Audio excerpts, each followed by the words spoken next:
Hello, welcome back. Another day, again, here. How's it going, guys? How's your Saturday going? Many plans to do today? Hello. Okay, yeah, I'm gonna start, well, I guess the sound is good and the image is good, no worries. I will put this in full screen for all of you guys at some point. But yeah, in case I don't do it, just remember me. So, just because Ashai asked, I don't know your pronunciation, mate. It's Ashai, it's good pronunciated. Ashai sign asked about the what is the structure of today. There is no fucking structure. No, I'm kidding. There is no structure at all. No, the thing is, on Saturdays I usually prefer just to work while I tackle one of the topics about real time. Like 1 week before was, I think, the Panther shot, a breakdown of that. The previous week was about FX simulations, how to put that in Houdini, or from Houdini to Unreal Engine. And today I want to tackle a massive topic, which is how ready we are to use real-time technology into feature films, not feature animation, feature films. And the answer to me is like, we were ready already years ago. It's a matter of how you put these tools in hands of who and how you use them. What I mean by this is like you have to be smart using your tools. For example, are we ready to use VFX offline renderers in feature film?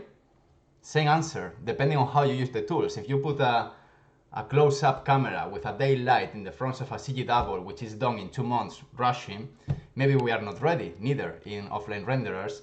However, in real time, I think even if we are behind, maybe in some cases, we have some advantages and very powerful advantages. So the answer is quite has a lot of dependencies, depending on your crew, depending on what kind of show, depending on the lighting, depending on the what style it is, if it's during the night, it's daylight, what kind of shots. There is a lot of factors. I saw this guy, Matt Warman, doing an amazing job in virtual production, and in one of the videos said something that is really smart, which is You need cinematographers on set or in virtual production or in feature animation to take advantage of all this. So the answer is still blurred. It's not a final yes or final no. It's more about how to use the tools smartly. And I think the advantage, the massive advantage of all this is quite related with interactivity. This is something that we never had before. Only we had this in the real world, in a real set, where the director sees something because the lighter moves something and the actors, they do a different performance. Then we have sparks of creativity. But with VFX, we never had that in the last 20 years because we need to wait for other departments, for dailies, for renders, simulations. So it's something that is lost. And this kind of communication, kills creativity a lot. Now, even if maybe we can't put like high-end millions of polygons dragons on a screen, we have something different, which is different departments collaborating in real time with each other, having sparks, moments, peaks of creativity that otherwise would never happen at all, 0%. So I think that's the real value, and we are not yet aware of that, I think. Most of the people is thinking more about real time as photorealism or as, we have to match VFX. I think that's not the key. I think the competition is other. It's about interactivity. It's about putting people in the same room, doing using different skills, and having something better. That's synergy, right? So, and I think it's the way I want to go in terms of showcasing and in terms of doing demos and tests. It's like I want to bring artists to the same environment and see how, having the best of every single area, we can bring new things that you would never come in different departments with a delay of days between one session and the other. And I think that's the real value. So I'm gonna start with the full screen. Let me first, if you have any questions, please just put the brackets questions. So that was an idea of one of these friends we got here. That was really amazing idea. So I can spot better the questions because sometimes I just miss some questions. It's very sad because I got last week very smart questions and I didn't have the chance to see them. So please, if you can just ask the questions between brackets would be amazing. You can put between brackets whatever you want. You can put joke between brackets. You can put complaint between brackets. You can put whatever, but please, the between brackets is quite useful to me. So I started, this is a very, very early stage pass, okay? I still need to do a lot of things. This is by the courtesy of the amazing animator that also worked in the Sedona, Alex Fernàndez Pons, which is amazing. And this guy is doing a lot of this style of animation, and the plan is just to do a couple of shots with this style. I don't know if it's around here, but this guy is pretty cool. Also working the Sedona, doing a beautiful shot with facial animation. So I recommend you to check the work of this guy, Alex Fernàndez Pons, because he's an amazing animator. So that's the point. When you have good assets and you have good input, you can get good output. In this case, the bad output is me because I still need to polish many things. One of the things, for example, I'm realizing is how dependent is the output of what assets you have. So one of the things I found, and this is not because it's a bad asset or a bad rig, it's about because it wasn't meant to be in real time. So the problem with most of the rigs you can find on the internet is they are not ready to be in real time, so you have to do some fuckery around to get something with better quality. So one of the things I was a little bit like, stuck. It was because the geometry of the Spiderman, it was something like this. Please put the brackets because otherwise I'm gonna miss the questions. Sergio, is final pixel quality still possible with GTX? That's the thing. What do you mean by final pixel? Depending on the lighting. If it's a key light with no soft shadows, yeah, it is. If you want to have a daylight, Peter Jackson style in the middle of New Zealand, CGI, maybe not, but you have to use your tools in a way that you can reach what you want. Otherwise, you enter into rabbit holes that doesn't make sense. In fact, it's a matter of not educating, because that sounds like patronizing, but it's more about raising awareness to the directors and the clients what are these tools good at and what they are struggling, because you can save money and you can you can write your screenplays and direct your sequences smartly. That's the point. So yeah, you can do that with a GTX if you are working in an environment that makes sense in Final Pixel, of course. So yeah, in regards of the Spider-Man, the model was quite low res, and obviously I could see all the polygons. So I decided to do some things in Houdini straight. So the first thing I did, obviously, this is Houdini. Anyone doesn't know, Houdini is an amazing tool, not just as a core tool, but as a kind of sidekick guy. It's really powerful to get things very fast. So I started to subdivide the mesh, you know, keeping the UVs, and then I decided to bring the textures. I did some adjustment to the texture just to bring the things I wanted to push in the texture, and then I used an attribute bob, which is basically a kind of subnet that you can modify points in the way you want. In this case, I wanted to modify the points position, so I brought a texture, which is, I'm using the color of the texture to drive the displacement amount, okay? So when I do that, means that if I go to here, I got already, I'm gonna show you here, oops, I have to write the normals because I have new normals. So I have already something that, you know, is not perfect, but at least I got extra details that the rig wasn't yet ready to have, because I can't use yet tessellation with animation or open subdivide. So the only way if you want to bring this detail, and most of the test I did is having always a kind of high-res mesh, and then use the experimental geometry cache inside Unreal Engine. There will be more methods in the future, I'm pretty sure about it, but right now this one is fine and works in real time, or 25, 26, 23, but it works pretty okay with a number of around, well, I can't tell you here because I did then a poly reduce. That maybe takes time because I'm just, yeah, it's computing. Daniel, are you going into rendering out a sequence for film quality at non-real time? The delaying functions, yes, that's, well, I'm gonna read the full question just in case there's a plot twist.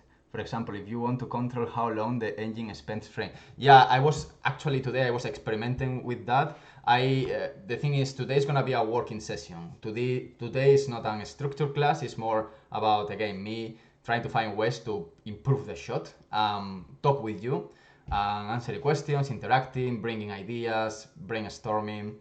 So I want to have this session open, so please feel free to ask.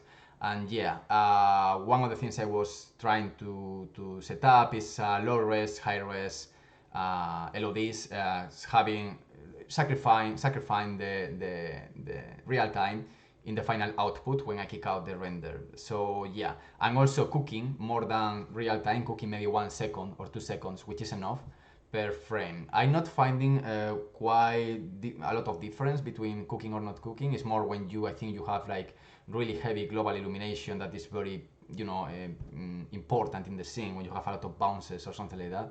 Most of the cases, maybe for artifacts, motion blur, mean pixel or depth, but most of the cases I didn't find a lot of difference. But I still learning, so I still wondering, and I still trying to find a sweet spot of how to do this properly.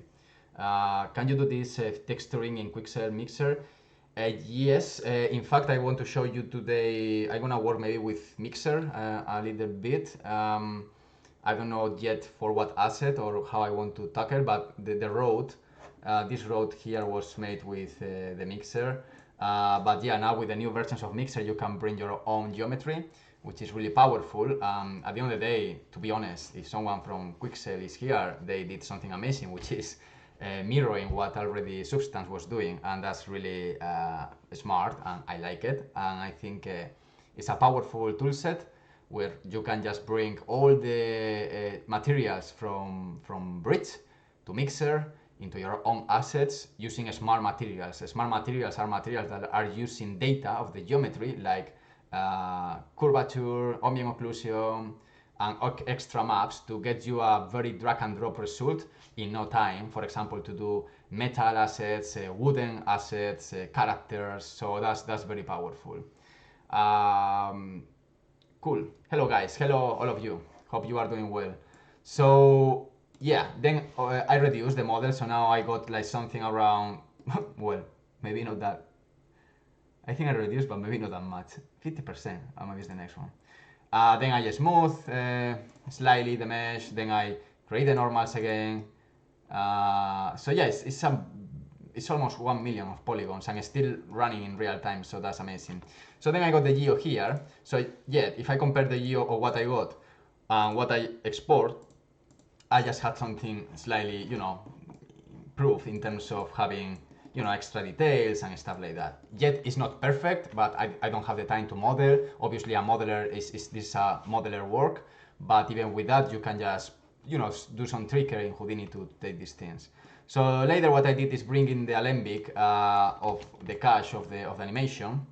And then I started to delete what I didn't need, to block it and use a point deform, which is basically I'm just using the T pose or the A pose of the high res. I'm just wrapping that into the low res. So I'm driving the high res with the low res. So I got something like, like this, moving. Plus delta mesh, which is basically using the res pose to create the deltas, which at the end of the day, in other words, is just helps you to remove artifacts in the deformation, things that you can't have with FBX skeletons and rigged meshes. So because I'm exporting an Alembic, I decided, okay, I'm gonna, take benefit of that and using a delta mesh, so I can just, clean deformations.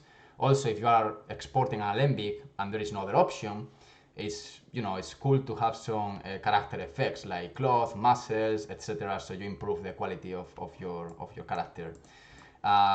So yeah, basically I did that, and then I just split the glasses in other paths. So I got something like this, and yeah, that was ready to go. So then in Unreal, what I got. If crashes, because I didn't buy. Well, I'm waiting for the new graphic card of Nvidia because the Gigabyte one, to be honest, is very faulty, I think, and randomly crashes. So bear with me. It takes me 2 minutes to come back. I'm just telling you this just in case, with no notice, boom, I go black. Takes me 2 minutes, literally. So hello guys. Sorry, the questions, please. It's gonna be very hard to read your questions if you don't put the brackets. Does Quixel Smart Materials import into UA the displacement man setup already? I didn't check that. I can check it if I open that now, but I don't see a reason why it's not exporting displacement. It wasn't working before with displacements. I remember it was working with displacement back in the days. I don't know. I had to check it. So yeah, for example, about being smart of what to use, this is obviously retrace in this case. Obviously, night scenes are gonna be always work better than daylight. And I started just blocking the shot with using assets from Megascans. In this case, I took many elements, a mix of Japan, and yeah, for example, this thing here is a mix of 3 or 4 different surfaces, like atlases for the street signs, this patch here, some rocky layer, and then the road, and then I just put some dressing there. I still on it, I still working on that. This is still a very clean image, and now it's a matter of, pushing this. I was playing, I think one of the options is playing around within Unreal Engine to the post-process effects here in the, where is it? Here in this guy. I'm gonna close this and this. I'm gonna put this guy here. So now the point is to start to play with the post-process effects and the grading. So maybe I have a mask here. Let me just find something. Yeah, like maybe this one. Let me just have shit around. Let's put this. I think this is a mask. Okay, let's put this guy.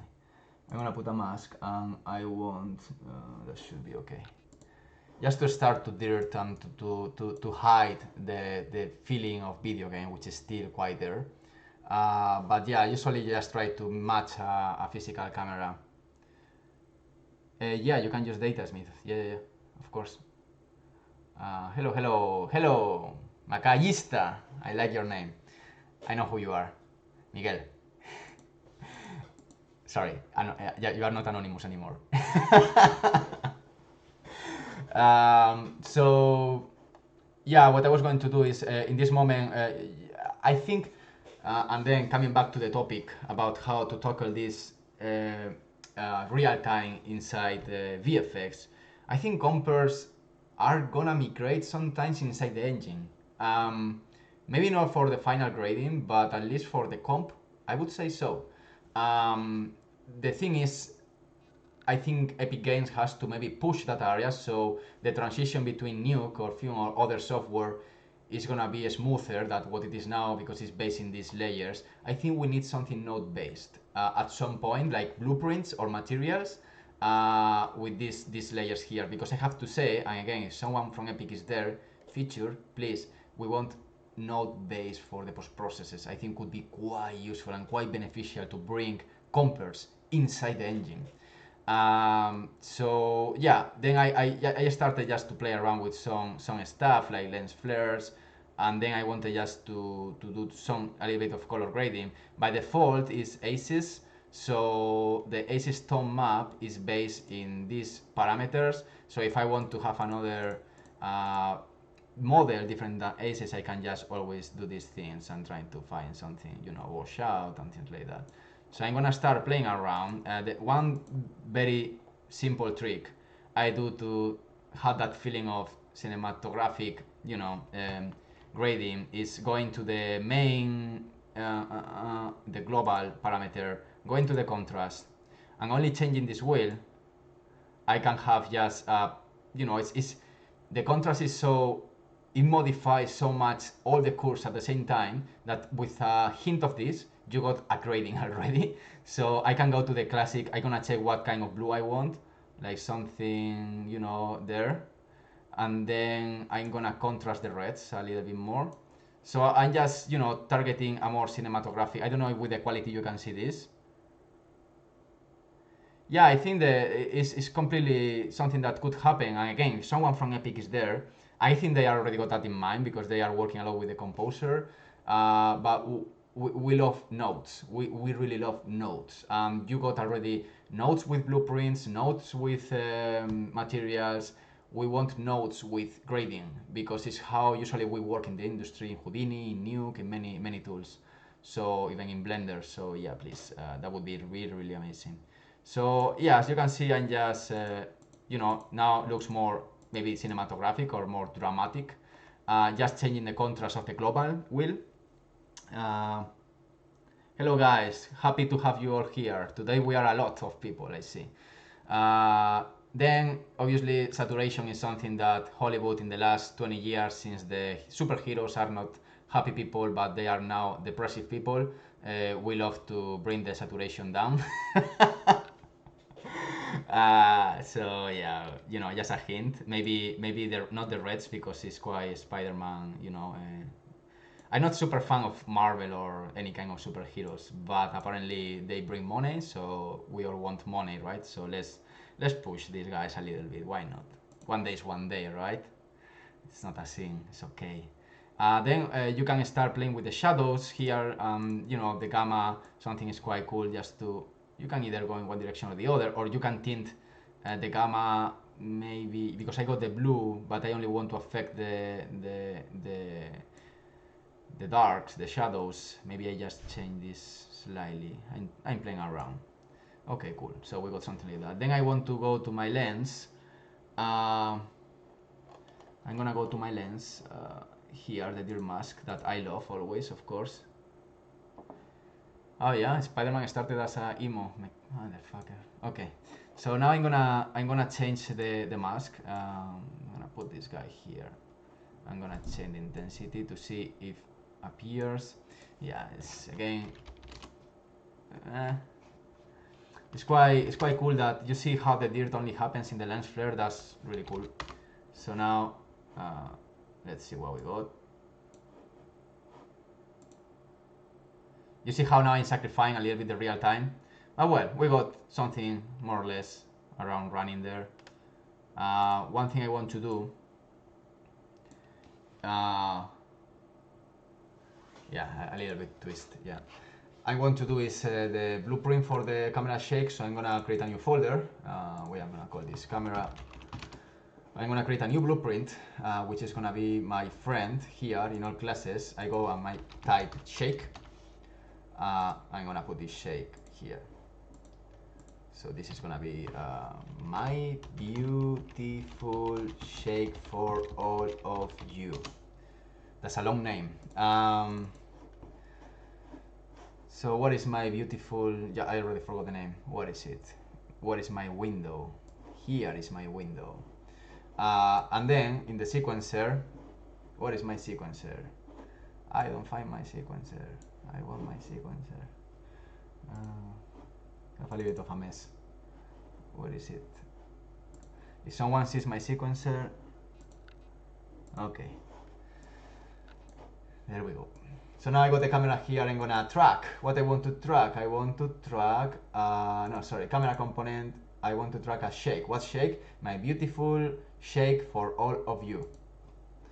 I'm gonna put it inside the area I want to have the camera shake. And now, again, it's playing with parameters. So bye to you. One thing I did, by the way, and I can show you, I changed the textures because usually you don't want too much detail on the albedo or the diffuse color. You want the engine to do the job for you through maps like normals or roughness or displacements, but you don't want the albedo to have shadow information, and this model got shadow information, so I just clean up that. So now most of the information relies on the displacement and stuff. Again, it's not great because I did this trying to extract information and maps from a model that wasn't sculpted. The entire point is you need to sculpt this in ZBrush or in Matmox or Blender and have a high-res model so you can work with this better. Okay.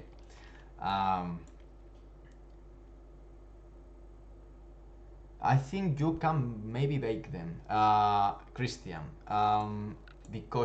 but not in 424. In 425 there is a new tool here which is called bake, and that's quite powerful because wasn't there before. So you can bake layers of animation, and that indeed is something that I think you can do already. So yeah, I'm gonna play around with my shake. Again, I put this here and then I'm gonna go to my camera folder. I'm gonna open the shake. I don't know, I'm struggling with these values again. I'm gonna go through the camera. Okay, I'm gonna put this guy down. I'm gonna maybe, let's put this. Why? Come on. Seriously, you don't want to be, oh, but okay, whatever. Okay, I'm gonna go faster with unlit. You see, it's actually not that much faster because what is eating the budget now is the Alembic.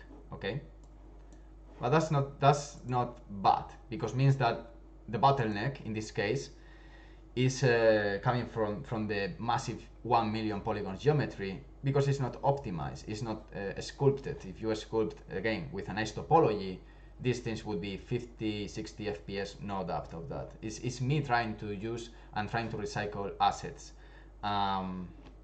So let's play around with this. Some location oscillation. I think this is centimeters. I hope so. So let's say something like this, and the frequency 2 just to put something random. I don't have any idea. Compile.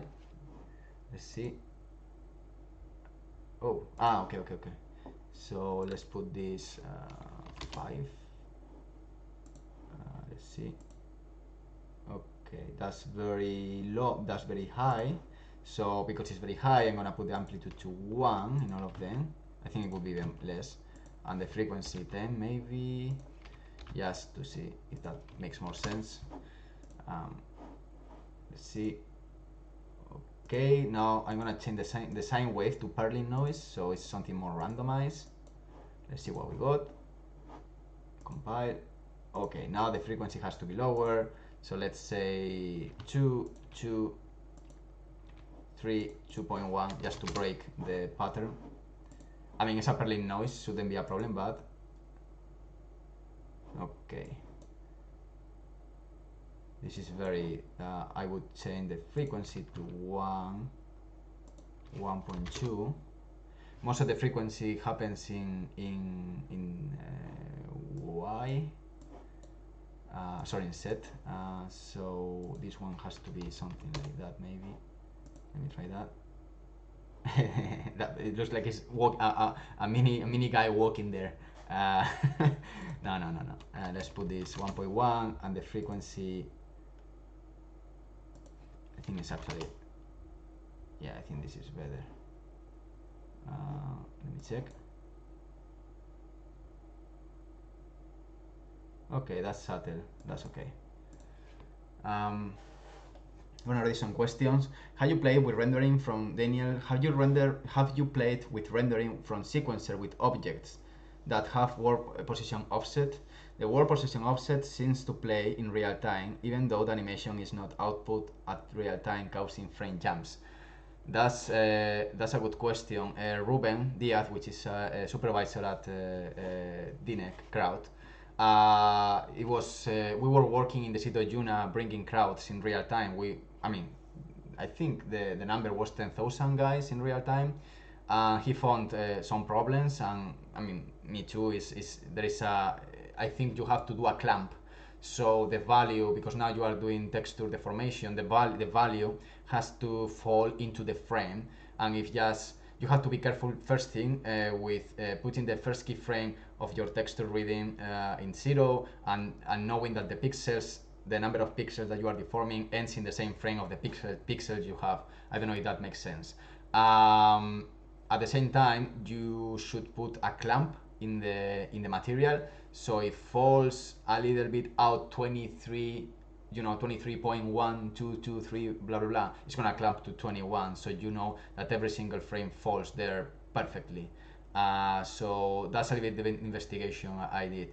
I was in the webinar about Niagara and Houdini side effects to bring crowds with using Niagara with warp position offset.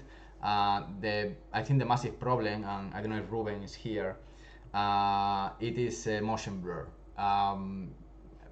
Because how the architecture works, motion blur is a important bottleneck about how to compute motion blur in warp position offset. That's one thing. However, the new NVIDIA model of anti-aliasing, which is DLSS, I think, which is based in AI, I think can cover most of these gaps with trained models. So I think the future will go in the direction of AI trying to improve something that feels video gamey. How? Training the models to remove artifacts, to remove artifacts with motion blur, to remove flickering of speculars, etc. So I think AI is gonna work in that direction also because it's improving the quality, because how this model works, you do the render with a lower resolution and then you do an up-res with AI. So you can work with amazing frame rates and the same quality even better in this case. So I think goes into that direction, all these kind of finicky things that they don't work quite well. So yeah, I mean the camera shake is something more or less like this, I would say. So we got already a better color grading. We see how the frames per second are painful here, but it's okay because at least I can have interactivity. Then maybe I want to bring let's say a tiny light. No, this is not tiny light. let me just to bring some power to the glasses. Maybe I'm thinking about that. By the way, I'm gonna do a parenthesis in 5 minutes because I have some great news I want to share with you. So, and I forgot to mention that in the beginning. I'm gonna put something. You see now, this is not being smart because I'm just putting a fucking massive light in the face. So I just want to bring that into. By the way, if you are here very close, if you want to remove this, you can type near clip plane, set near clip plane 0. So now you fix that, okay? Again, with the command button on the left of the number 1 in the keyboard, you can just do this and you have all the commands here. And in this case, I repeat, is near, and then you have the near clip, the first one, this one, okay? And then you put the value you want, and that's it. So, come on. So yeah, it was. Let me just play around with this. This is quite hard. Let's do something very subtle. Yeah. Let me check how this works. The problem now, I'm having a reflection I don't want in the ground. What I can do is using what is this, guys? I can check this layers of lighting. I had to find them. Rendering. Someone remembers the layers of light and could be distance, light, or what was this guy?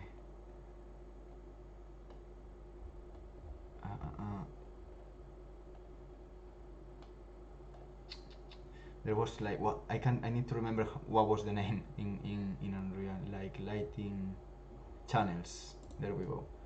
So I'm gonna put this in channel 1. So I'm gonna bring this guy to lighting.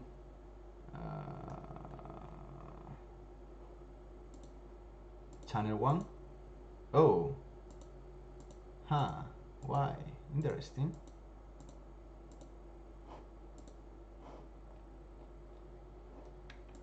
Let me check this out. Wait a second. Okay, let me do a test. That could be interesting. I never did this before. I'm just curious about checking this. I'm just doing layer lighting. My graphic card is gonna fly.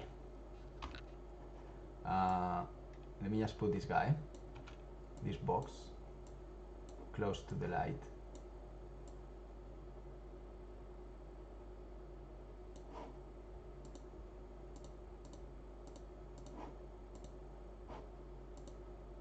Okay, this is in channel 0.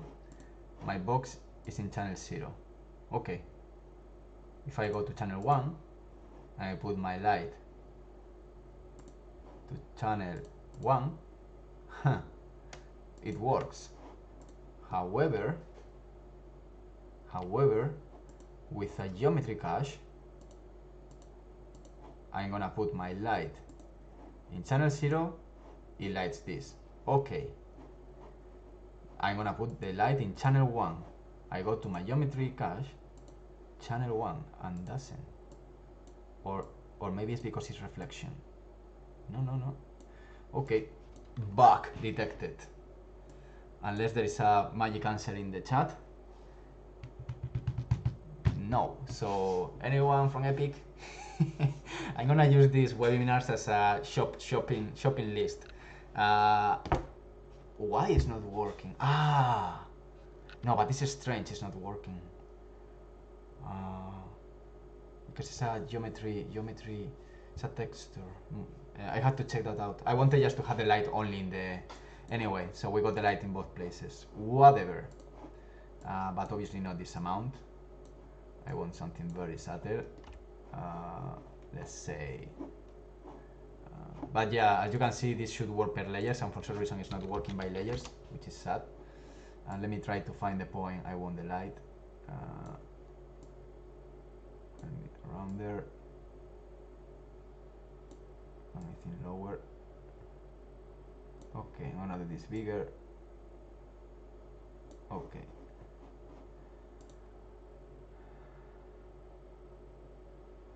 Okay. Then I'm gonna do a change of focus, which is a powerful tool. Which to do that, I'm gonna go again to my sequencer. I'm gonna put the sequencer here. This smaller. And then yeah, I'm gonna go to my.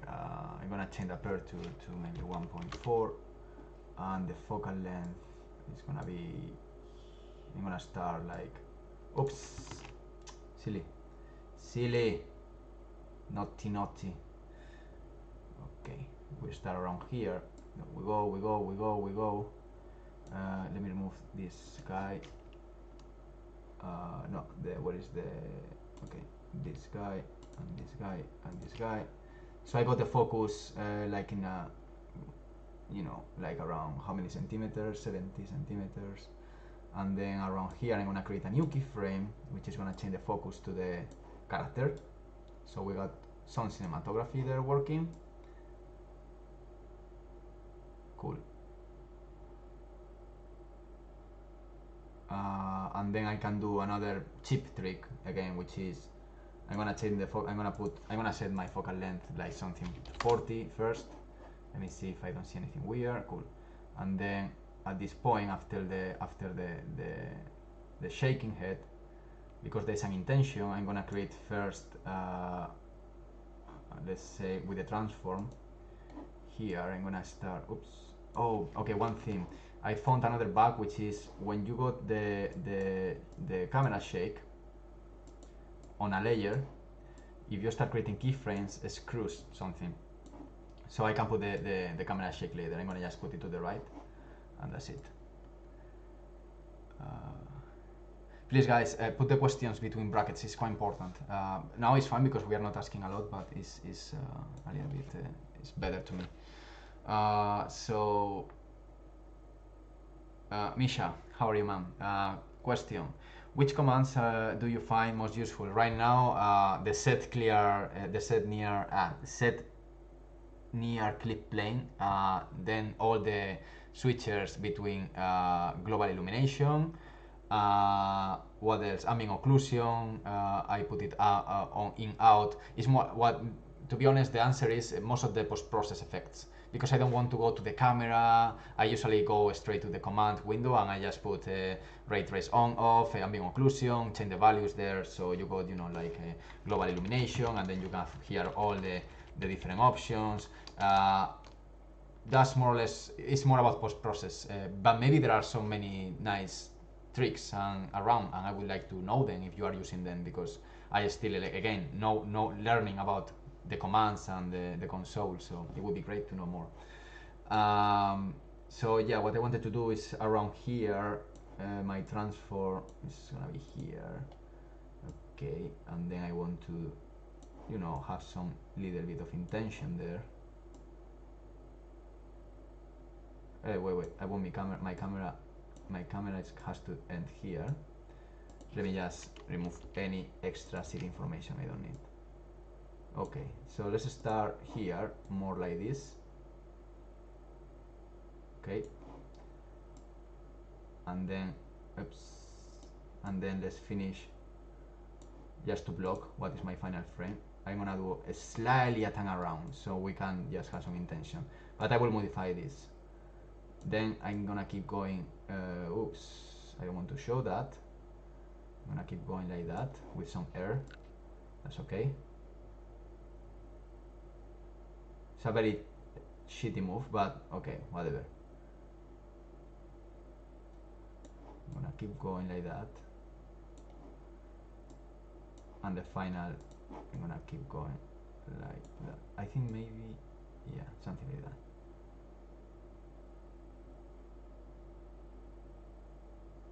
I'm gonna change the lens to 45.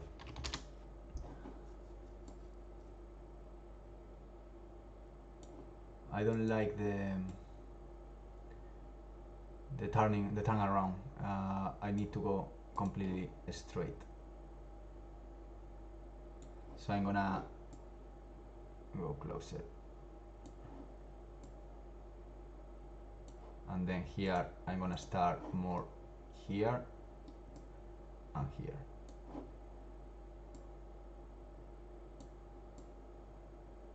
And now it's doing that to the other way around. Stop. Oh, you know what?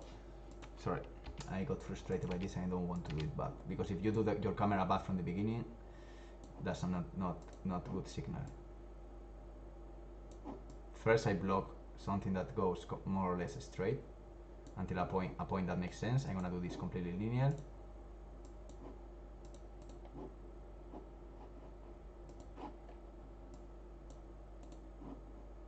Oh, wait.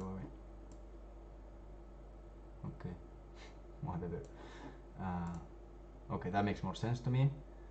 Cool. Then here I want just to start pointing slightly there in maybe this quarter. This quarter is okay. And the final quarter is gonna be around there. Let's put some extra imperfections.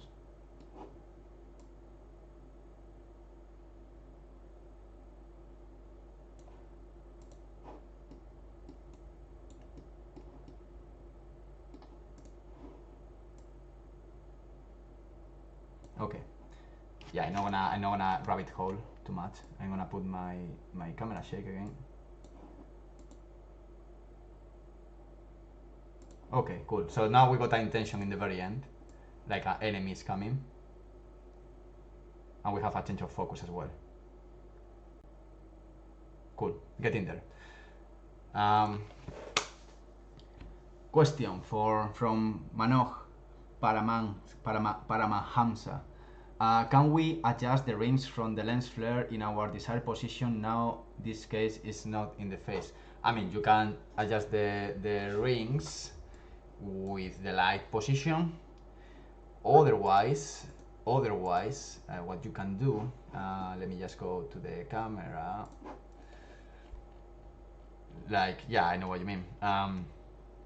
It's breaking, right? Too much. There are not too many options. I guess you can do this in shader level, but you have here under in bokeh size, you can put maybe something like this, and then playing around with the threshold if you think that you shouldn't trigger there. But yeah, because it's physically correct, it's based in one specific light, which is this one.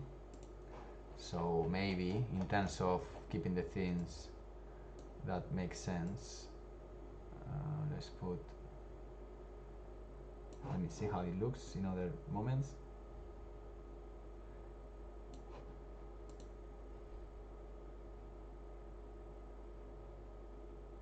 And I would do the bokeh bigger.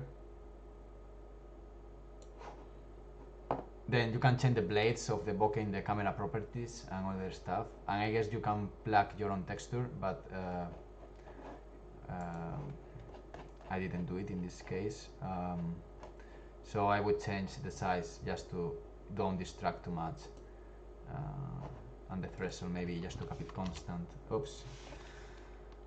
In fact, I would do the threshold like this. And maybe 0.5. 0 is okay.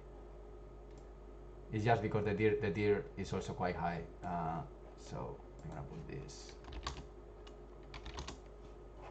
Let me see. I'm hitting this.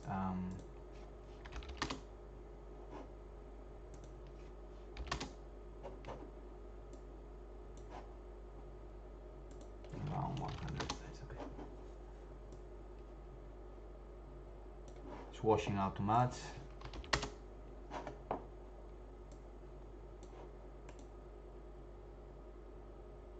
And now there is a light that is very strong there, and I don't like.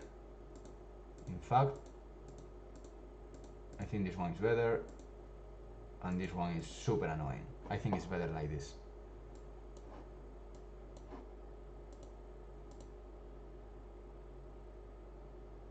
Yeah, I think it's better. The less lights, sometimes simplicity, I think sells better. Um, yeah, I know. JJ Abrams loves lens flares. Not anymore. Not anymore. He liked it more like 5 years ago. Now it's becoming conservative with lens flares. It's like coming back uh, to the to the classics. Uh, but yeah, J.J. Abrams would love this. Okay, I want to share with you one of the news. I don't know how many of you know that I've been involved in a short film called The City of Yuna, which is a pilot of potential feature film or TV series. And I've been working in this with the help of dozens of artists in a time of 3-4 years, which is done. So the point is, I was going to hold the horses because the COVID-19 situation and not release it until investors and producers have more confidence in investing in this potential TV series. But I've been talking in the last 3-4 days with different people that have been involved either in management or collaborating in the project about an idea, and this is what I'm gonna do. I think I'm gonna release the Cito Yuna in a matter of weeks online worldwide, which is the pilot, is the first episode. Because I was thinking like the problem now in the industry, and this is an idea if some of you are thinking about it. The problem in the industry now is that no one can shoot on set because we are infected. We can't shoot until the things come better, and this even if it come better, it's gonna be a delay until the industry takes the pace back. However, what we can do is animation, full CG animation, feature animation, real-time animation, and that's content for the streaming platforms that they need to provide content. And I think it's a good strategy in terms of anticipation to say, hey, I got something which is not yet in real time, but I'm gonna do the Cito Yuna in real time, in Unreal Engine to pitch these streaming platforms with content that is hopefully high quality and can be streamed all over the world while people keep paying the subscriptions because there is new content. And these platforms, if there is no content, there is no business model. People stop paying the subscription.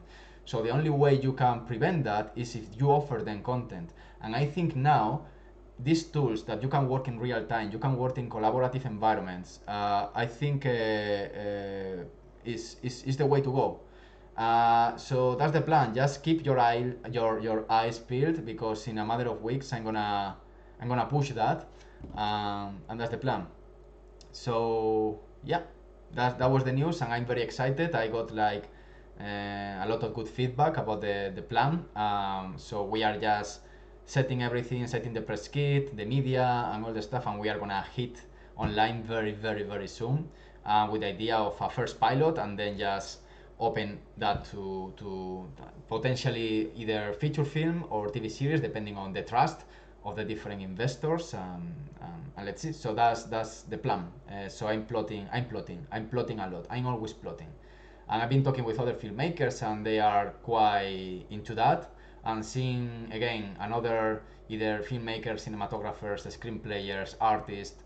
I think now there is a lot of talent at home, and that talent is not used, and we need content to be happy in our lives. So just think about it if you have a plan, an idea, a short film, or if you want to collaborate in others ideas or short films.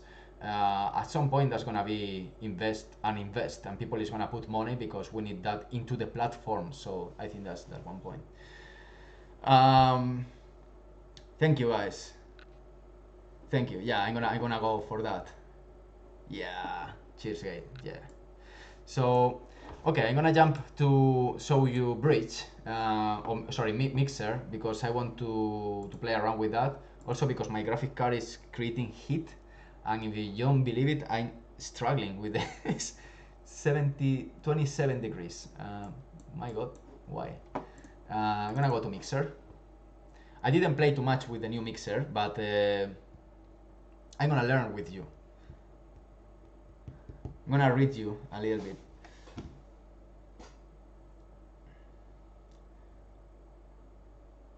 Yeah, thank you.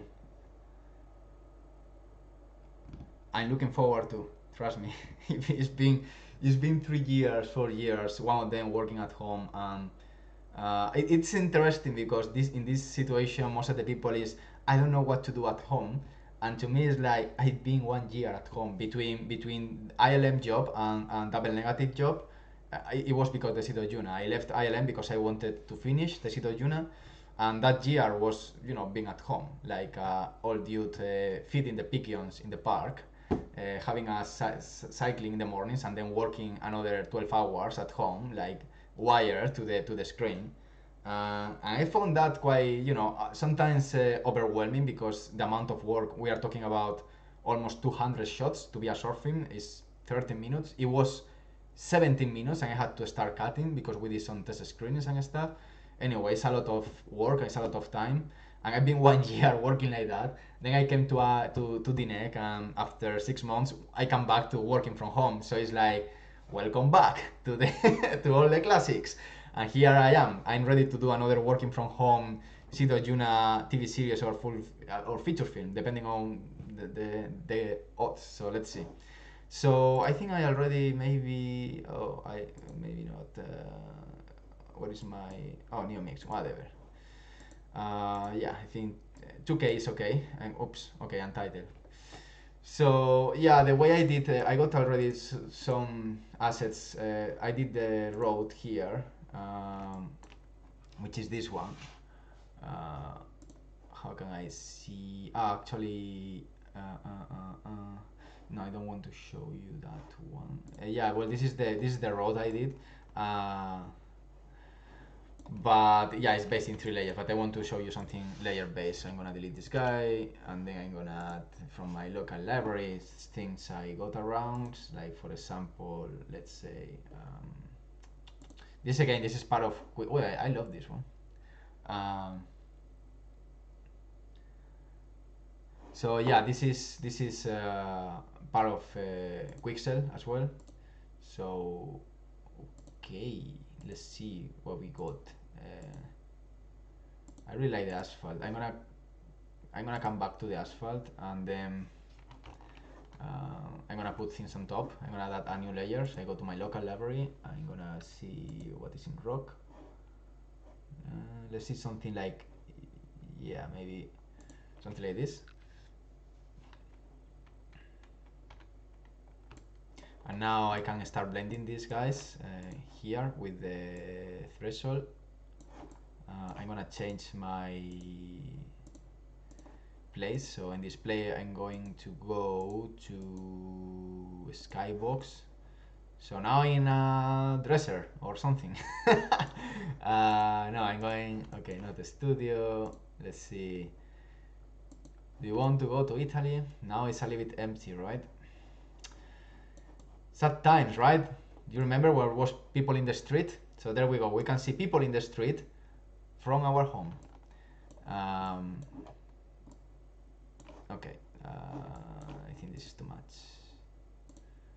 I'm going to go to the desert. Okay. Then I can change here the resolution. Maybe this is too much, but I want to try. It's loading. So I'm gonna read some questions around. Salish Borkar. Hello, Alvaro. Have you tried the virtual camera using Apple Arcade and recording data over UI? Yeah, I tried. A couple of times. It's still laggy. Um, Still laggy. I want to buy a HTC Vive tracker and do it with a proper tracker. Because it's good, I guess, for some experimental. But if you are working in a production, working with for camera tracking is so. For facial animation is fine sometimes. It's pretty cool. I would say at least to have a first pass of animation, the facial arcade is quite powerful. So yeah, I think so. Sergio Gonzalez, question. Is Mixer intended for objects like cars which have many smaller objects that needed their own materials? Yeah, I think so. I mean, I think so. No, I know so. but I didn't experiment with that yet, but I saw many people doing that already. I can test something. Let me try. Now someone from Quixel is watching this and is like, please don't do that. Don't do that, don't do that, Alvaro, don't do that, please don't do that. No, I want to maybe bring...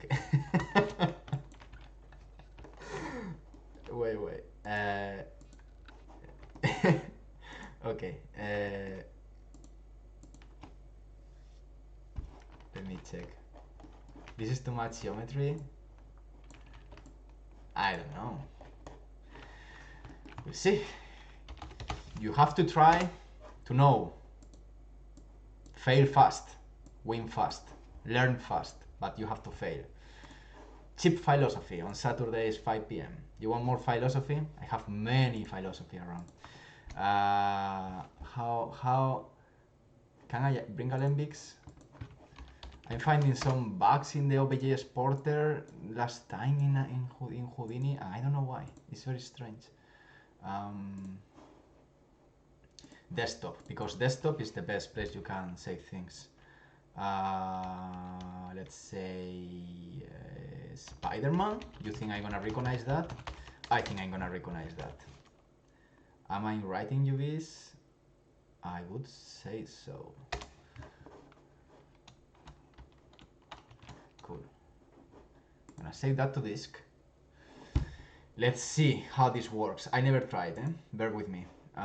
So I guess it's in file, new mix maybe. How can I bring import assets from folder? I like this. I have assets in a folder. Is this what you mean? Whoa. I don't want to bring the entire desktop. Ah. Yeah. No.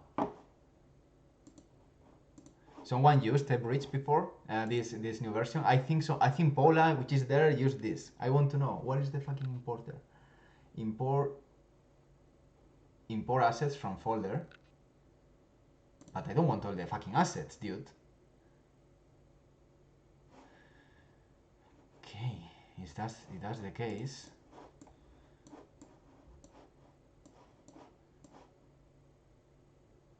Where is my Spiderman? Spiderman. Okay.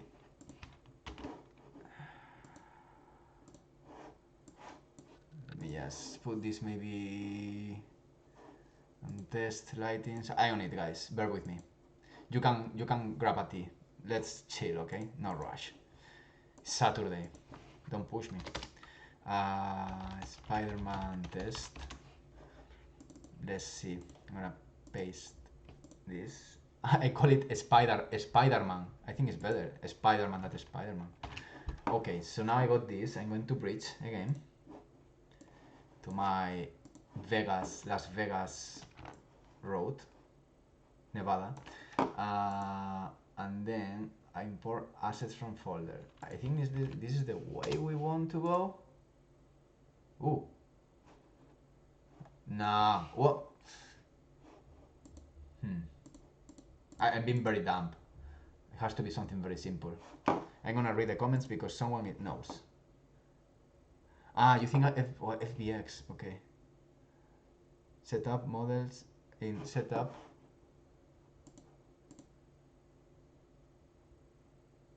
Setup models. What is setup? Oh. Oh, it's hidden. It's not intuitive. Okay, custom mesh. OBJ. Okay, I'm gonna try. Thank you. Notes of nature. You know things.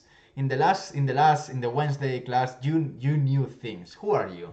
You know stuff. I like you. I like people that know things. You know what is the best way to succeed? Being around smarter people than you. Period. Most of the successful people in the world, the people who is around is smarter than them. You know this episode of The Simpsons where someone needs to resolve a problem and Ralph, the fucking dumb kid, says, "Oh, why don't we ask Lisa?" "Oh, fuck, Ralph, you're a fucking genius." Yeah, sometimes you have to be around smart people. So, okay, I'm gonna try. OBJ in my Spiderman.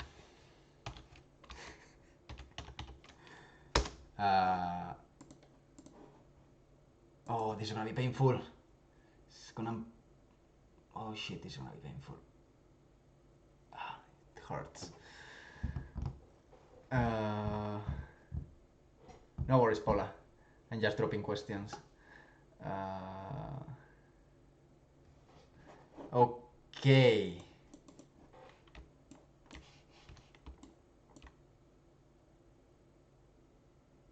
Are you saved? Okay, we got something there. I think I'm pushing too much because there's a lot of polygons. This was very fast. This was very fast. Okay. I'm gonna be conservative. And also it could be from my side that I'm just, I'm gonna go for the unpack and write file from here. Let's see this one. Lilores OBJ, and then I'm gonna save this. Right. Oh, I think I need to convert. Correct. Okay, let me just double check. Yes, this is me being obsessive compulsive. Okay, correct.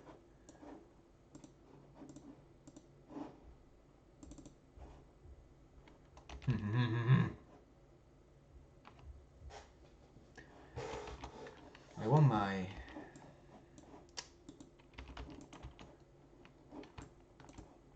But it's not even rotating. 1 second.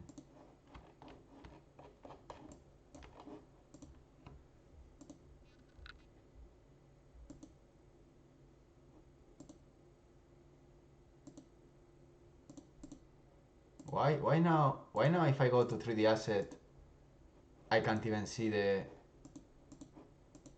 Okay, interesting.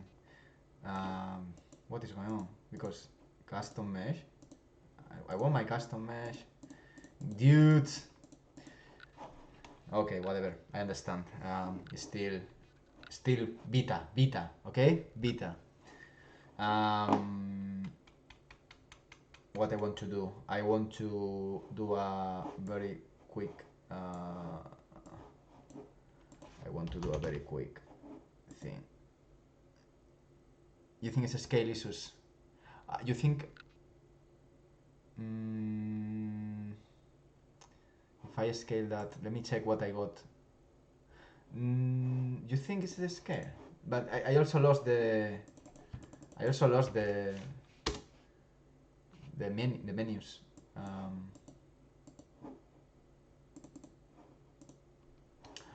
Oh fuck! This is something I'm finding in Houdini that never happened before to me.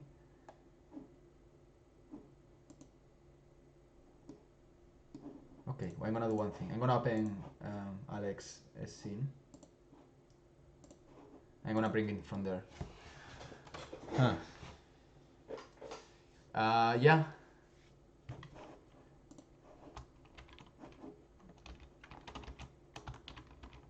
Yeah. Oh, overlapped. That's not good. I don't like overlapped. Whoa, overlap I'm fucking out. Neck.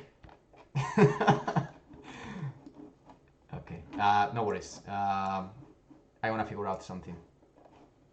This is what I meant that the webinar of today is not structured. I'm diverting to VFX to feature film, but in the meantime, I load this. I thought about another example about how real time is gonna work better in the future for feature film.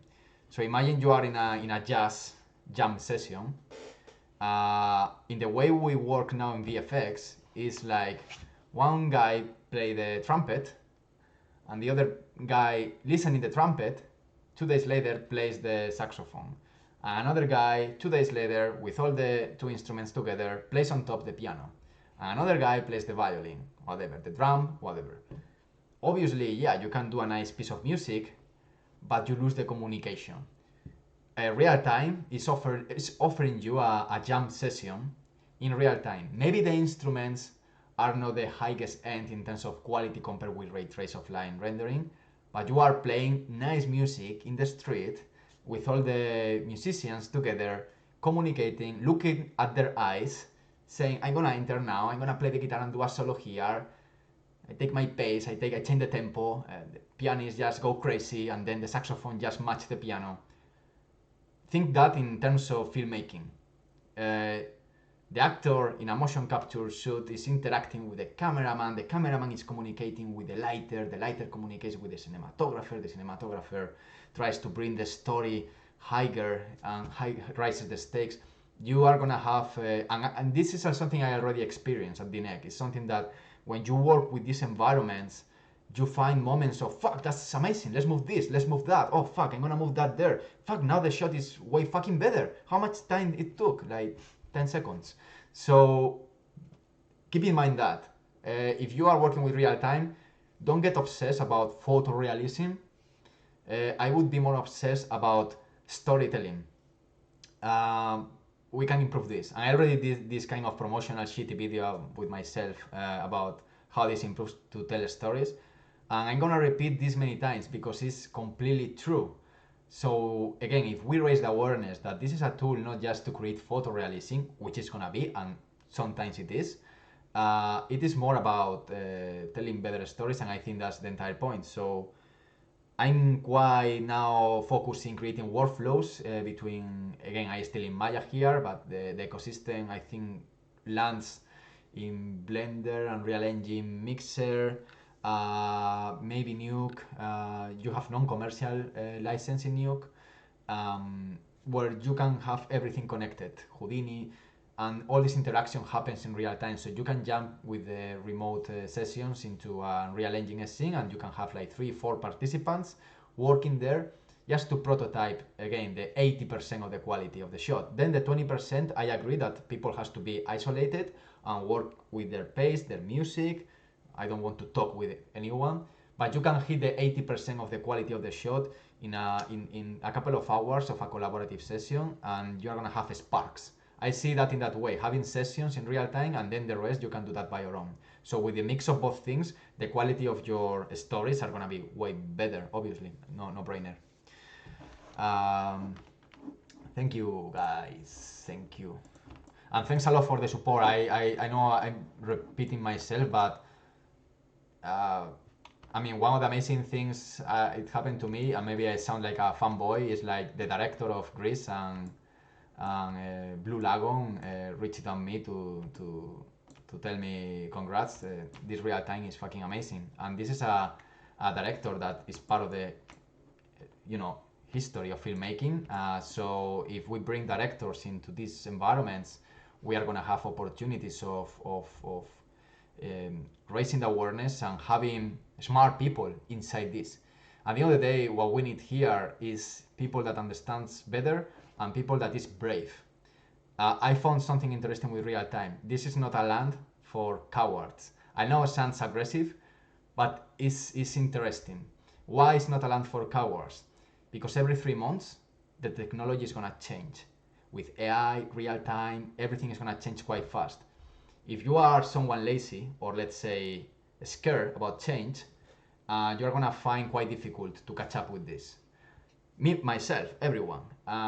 You need to experiment, to do R&D, to learn, to investigate, to ask questions, to fail, to bring better ideas. Technology is there to serve people if you use it for the good. And I think this is a good opportunity to use technology for the good. Just try to find initiative or try to find motivation, seeing others work and how the things are moving forward. If you get stuck in a corner of no, this is all bullshit, this is not gonna work, and all this stuff, the corner is gonna be closer and closer and closer, and at some point everyone jump to the boat, and you are in a, you know, sunk boat in the middle of the ocean trying to defend something that is not yet ready. I give you an example. CG doubles. CG doubles in the last 5-10 years has been done with the help of great modelers, great riggers, a lot of rendering times, AI, well, AI in cleaning animation for facial capture, render engines, ray trace, grooming. We all know, and I think most of us, we saw the deepfake tests. We are not still yet, but some, you know, tests are doing with 2 guys in a garage are better than an entire company doing the same thing in 3 months quite expensively. So you have to embrace the progress and relearn. This technology is removing middleman, are just merging the art of someone to the vision of someone else, or the vision of someone else with a group of people. It's a new way of working, and I think it's gonna happen in that direction. You remove assets in a company that they are just inflating the price of the art you are doing, because now everything is high level, which means that if I want this light here or there, I can see that in real time. I don't need to understand what happens under the hood, because R&D, developers, Epic Games, Houdini, side effects, they are providing these tools already to us.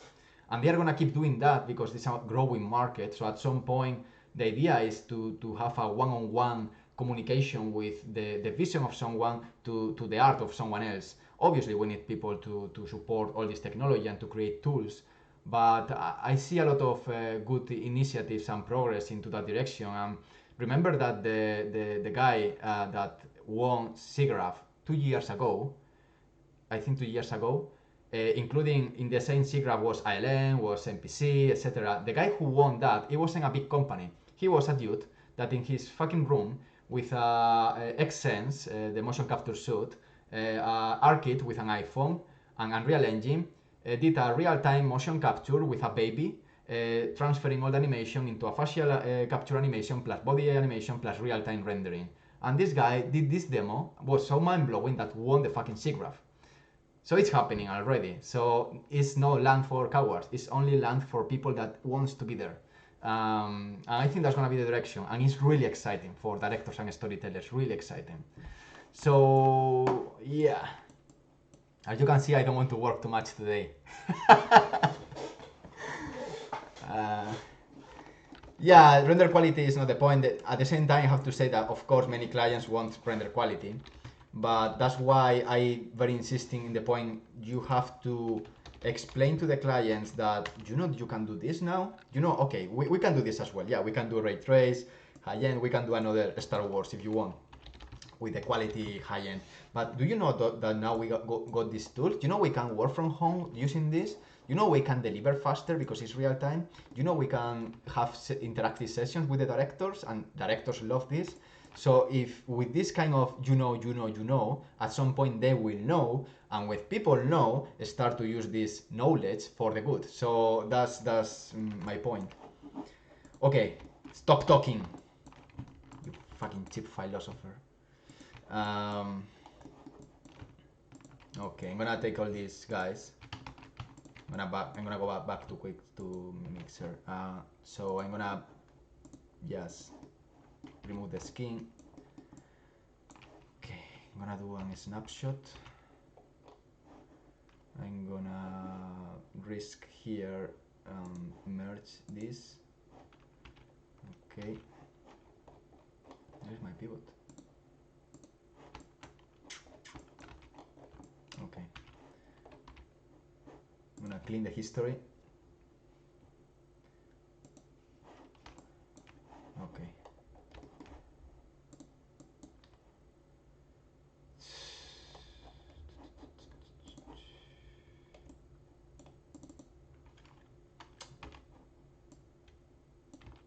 Just to isolate potential problems.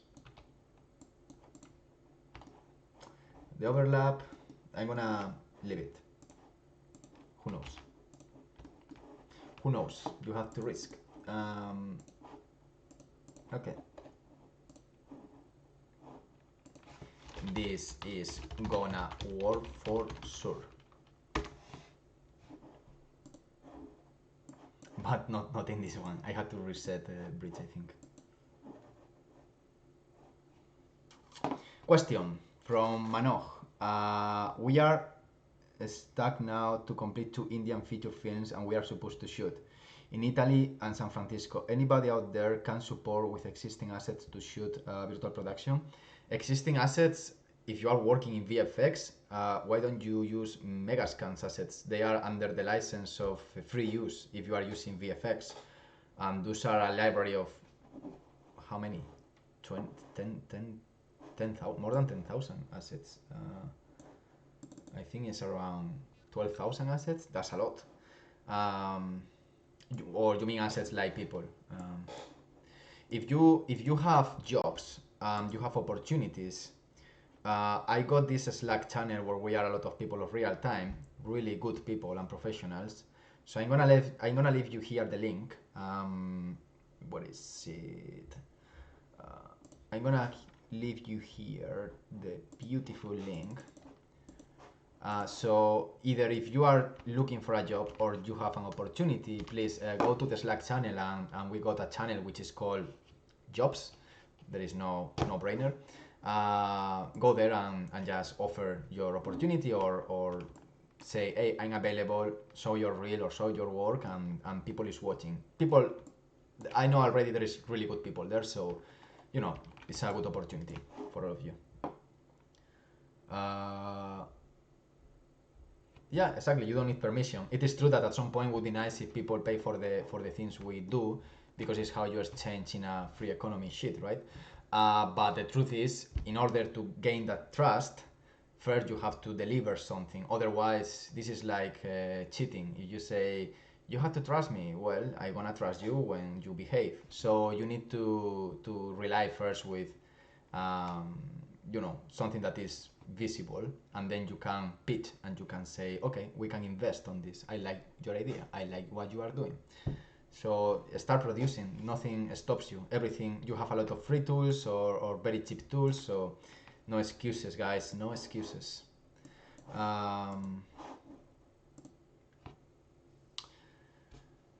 Democratizing. We love this word. Democratizing. Epic Games love this word as well. We democratize art and technology, and it is true. It is completely true. Houdini also democratized a lot, because everyone, something dumb like me that doesn't know how to code a fucking single line, is able now to do tools because I have nodes, and Houdini is there to deliver these things. So democratizes blueprints in Unreal Engine. I did a video game, something I never imagined. Well, I did video games with RPG Maker, like when I was a teenager, like RPG games with this shit and with Ruby coding, but very, very simple. And with Unreal Engine, I made a kind of platform from scratch, not using templates, from scratch, using blueprints and learning blueprints and understanding the logic is really powerful. Obviously, it's not as optimized as C++ or Python, but you have the option. And for tools for filmmaking, where you can do your rigs, you can do your setups, to your exporters, your ingestors, etc., to the pipeline, having blueprints is a really powerful tool, because you are not going to run a video game in real time. You want the tools maybe to ingest data, or to export, or to have a rig or something like that. So it's really cool. New mix. Spiderman. Can you imagine the amount of crap I have in my computer just because I named the thing randomly and never found them again? It is a real fact. Okay. You see, I don't remember. 6 is this one, no? Is it this one?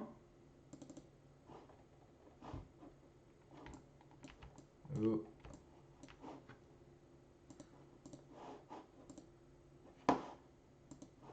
I have to investigate this.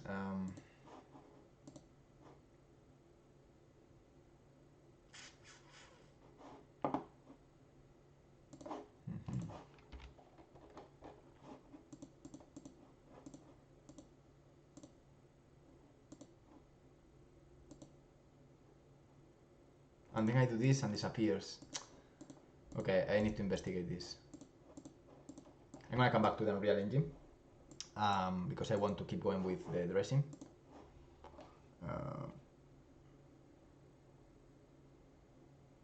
Yeah, I don't know.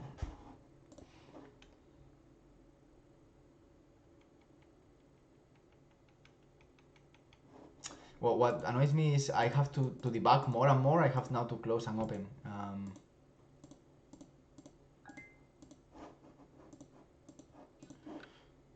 I have to close and open.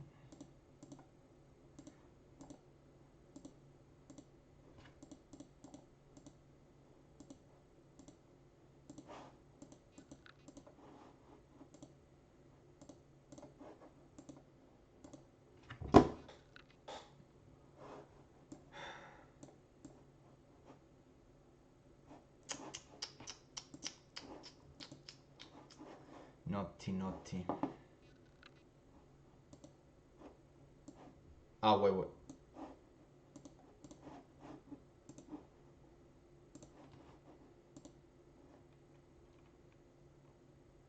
I think.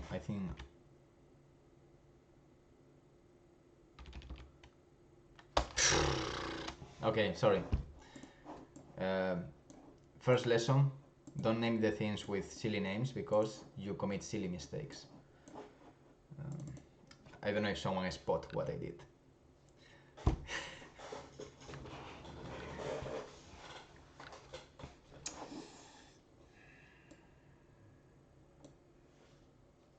Okay.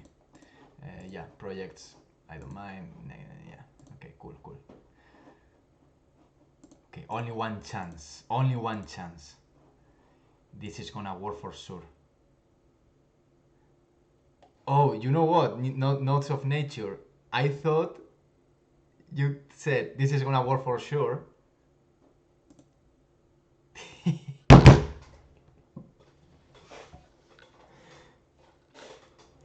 I need you.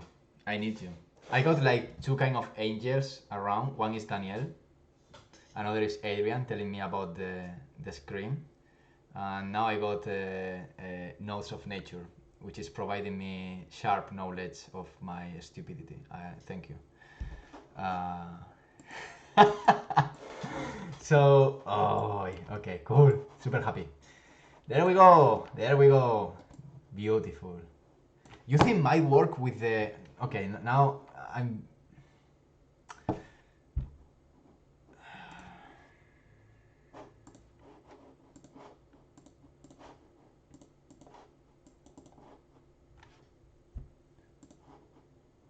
I want to bring the high res. I want to push this. Oh.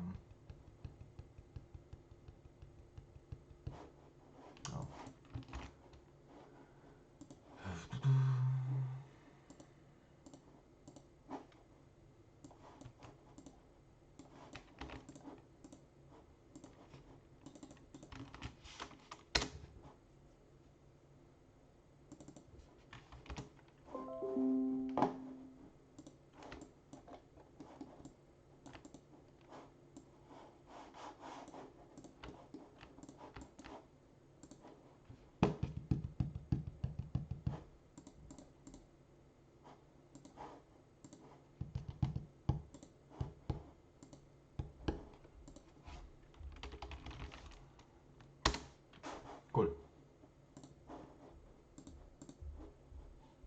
Thank you for reader. Ah. Like it. Thank you. I like the question mark. These guys. Amazing. You think it's gonna work? Answer. Quick. Is it gonna work? I say yes.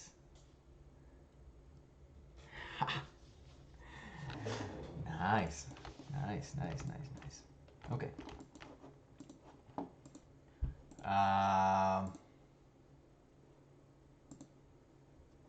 So now I guess I can import assets. I guess it's also textures.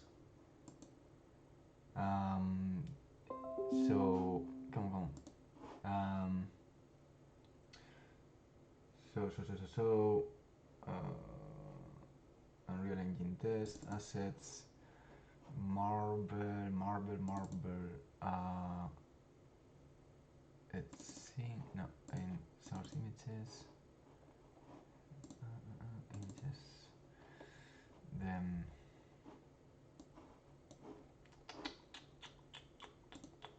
what is it? It's not in a sense. It's not. Oh fuck! I don't know. Let me check. What is it?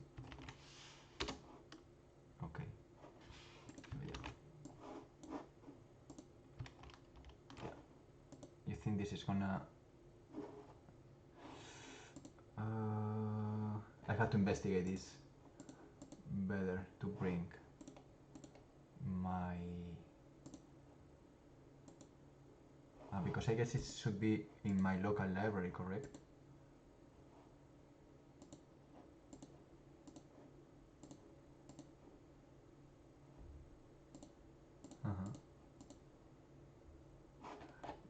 Yeah, I have to check that out. But yeah, I mean, the beauty of this tool is that when you just use smart materials, you can create your own smart materials and do something like this. So this, I think I have to bake first. Again, it's the first time I use Mixer. I only used yesterday slightly. With the new changes they are doing, so I have to investigate more.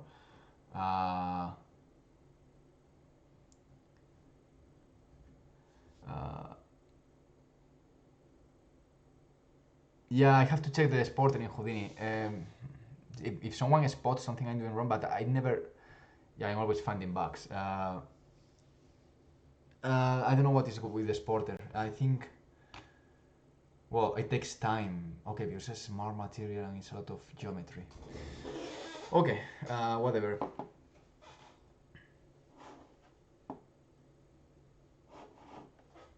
Okay.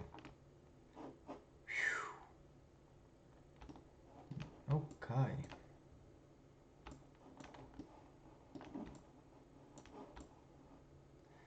Okay.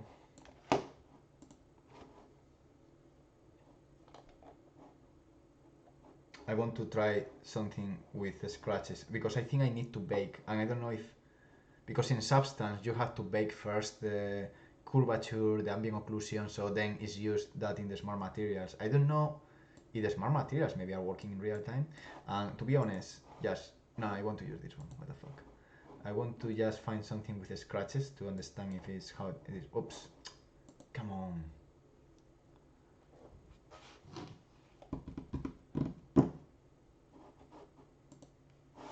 Read questions.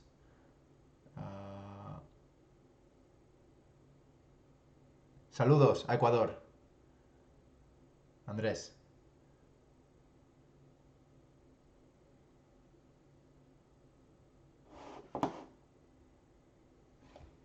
I'm not doing anything, dude. Why you are deciding to work by your own? I'm not working. What the fuck? Okay. Oh, he's doing that in real time. Okay, this is different from Substance. Huh. That's interesting. That's cool. So you don't need to bake. That's smarter than smart material. It's smartest material. I like that. Obviously, I'm using a super, but it's cool, right? Because you see, is what is happening here is if I go to show you the albedo, is taking the curvature. But how can I see? Anyone knows if I can see what is happening under the hood? Because it's quite. Oh, beautiful, beautiful, beautiful. Okay. I like this. So buy to this one. Buy. I guess this one is okay as well. I only see in this one. So. Oh, this is mental. This is really great. Oh man, I'm super excited. Okay, because the why I'm so excited is you don't have to bake the material, the geometry to get information of the geometry. The way the smart materials work usually in any software is taking geometry information. So you see the curvature. So if something is a very hard edge, that hard edge is gonna become, you know, rusty or with the scratches because it's more exposed to the environment. So you need to bake first all the curvature, ambient occlusion, displacement, so you got that information. Here, what I found is importing the geometry straight. You have that already there under the hood, so you don't have to be worried about it. So you can bring a weapon, a prop, a fork, whatever, a car, and you're gonna have all the information. The demo I saw as well, if you split the geometry in different IDs or different Lamberts with different colors, you are gonna have also all the materials applied with the different smart materials. That's really cool. I like it. So yeah, I got like residuals here. That's cool. Where the scratches come from? Damage? Dust? Steel? Uh-huh. It's really cool. It's really cool. I'm really happy. So now I guess I'm using a very heavy geometry, eh? Keep in mind that. This is not low res at all. So nice. So this one, this is the mask. Oh boy, this is fucking cool. Nice.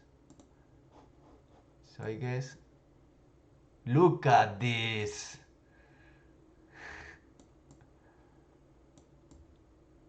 This is really powerful. It's even anti-aliasing. Holy shit. This is really great. Sorry for the bad wording, sorry.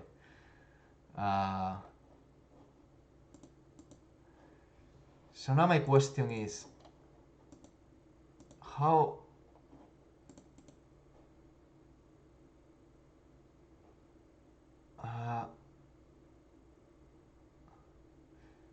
I want to add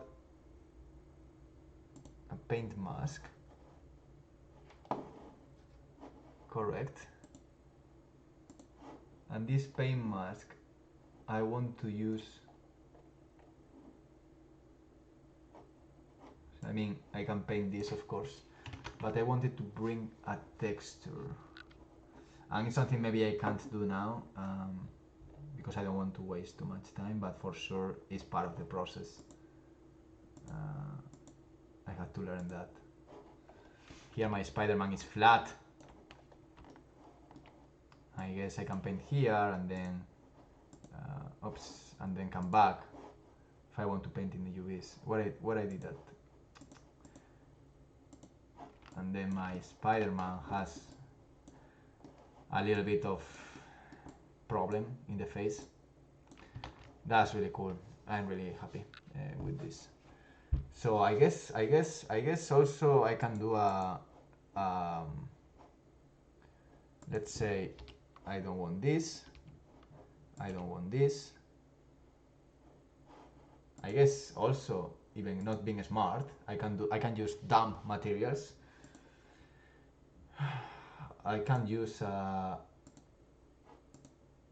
please work.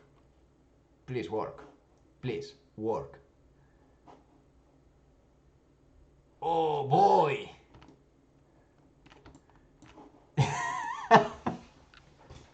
It's a third.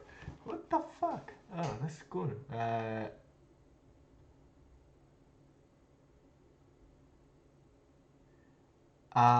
I'm not super sure cinematography database.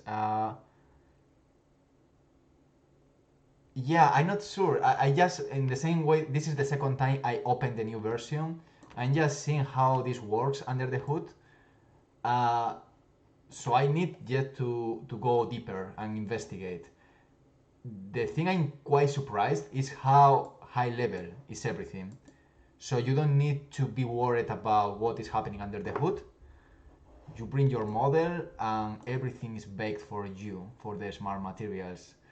Then so painting level, we got here at group duplicate layer view light.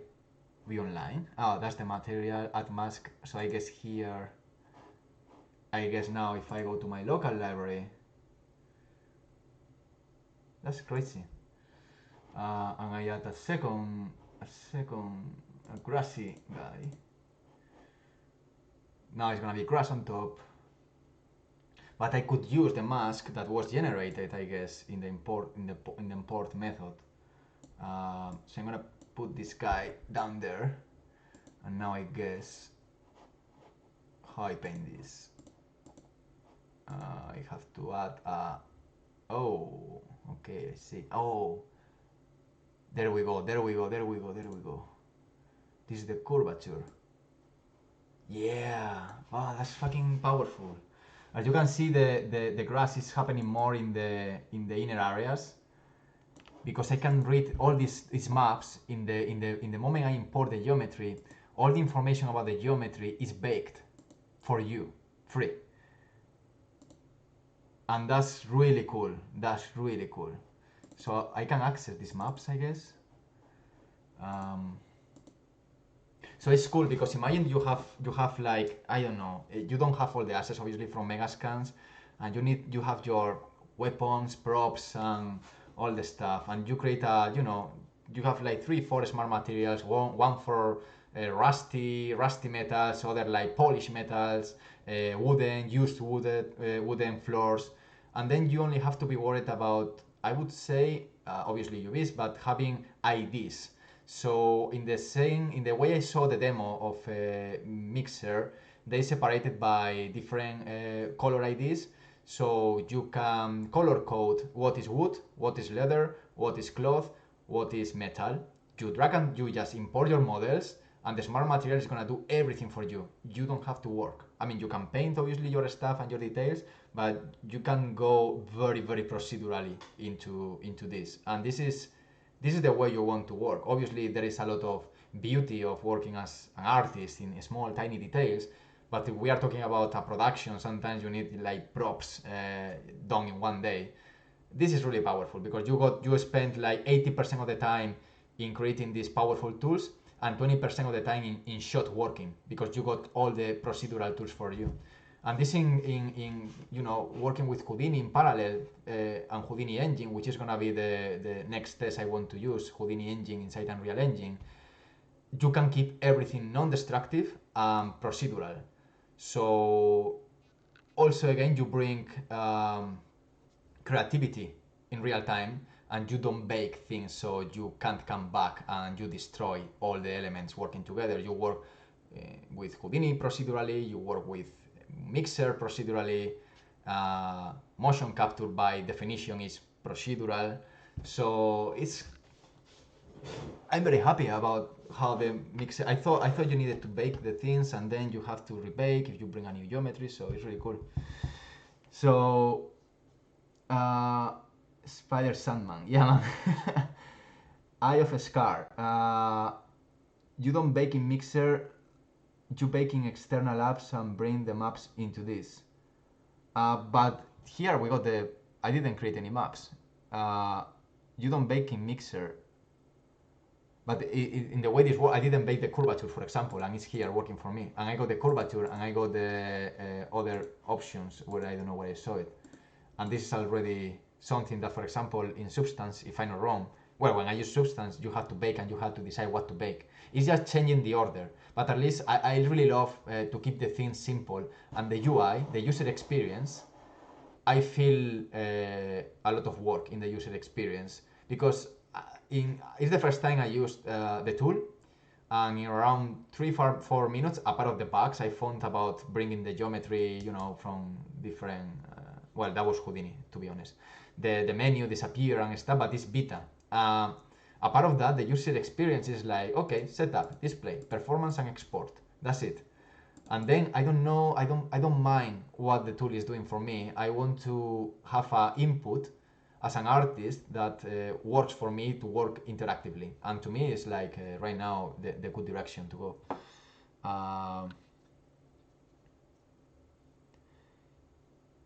Issue. Trying to export displacement from Quixel Mixer straight into Unreal Engine at the moment with displacement, blueprint, nodes all set up and translated to do it correctly. I didn't try yet even displacement. The thing is, because I'm more focused into characters development, I'm using only, I'm more, if I want to use, for example, this, I don't use displacements in any of my shots, because what I do is, if I need a high res of something, I usually, oh, okay. I rely in bringing the high res assets that in Bridge, by default, if you go here, you got always, when you export, you can, in fact, you have to download it first, of course. So if you go to home and then you download whatever, what I usually do is always, if I need a hero asset, I go always here to download settings and I bring the high poly source and I use this one with no LODs. As you can see, by default I'm not downloading LODs because unless I'm doing a very, massive dolly or traveling where I'm gonna go through an entire environment, I want to prevent any dodgy jump of LODs because again, I'm targeting final pixel, so then I have to tweak the LODs on the scene. So if I need something that would be displacement or tessellation, I usually try to bring the high poly source. And then we got the problem with characters. What about characters? Well, characters, in the experiments I did, the seat of Yuna, what I found a good workflow is not exporting Alembics because you are relying in a world position offset, texture-based, GPU-heavy deformation. But what I would do in these cases for feature animation or feature film is having two LODs, basically. One is the working LOD, which is how you work in Unreal interactively, and then you have the exporting or rig bound or whatever you want to call it, LOD. And this one is not an Alembic. This one is a high-res geometry, like the Spiderman I got, like the high-res guy. Yeah, like this one, okay. With skinned with the same weights to the low res, so you got the same skinning. You are not relying in a point deform, or you're not relying in a skin wrap, so you export an Alembic. You are importing a FBX, so it's more efficient.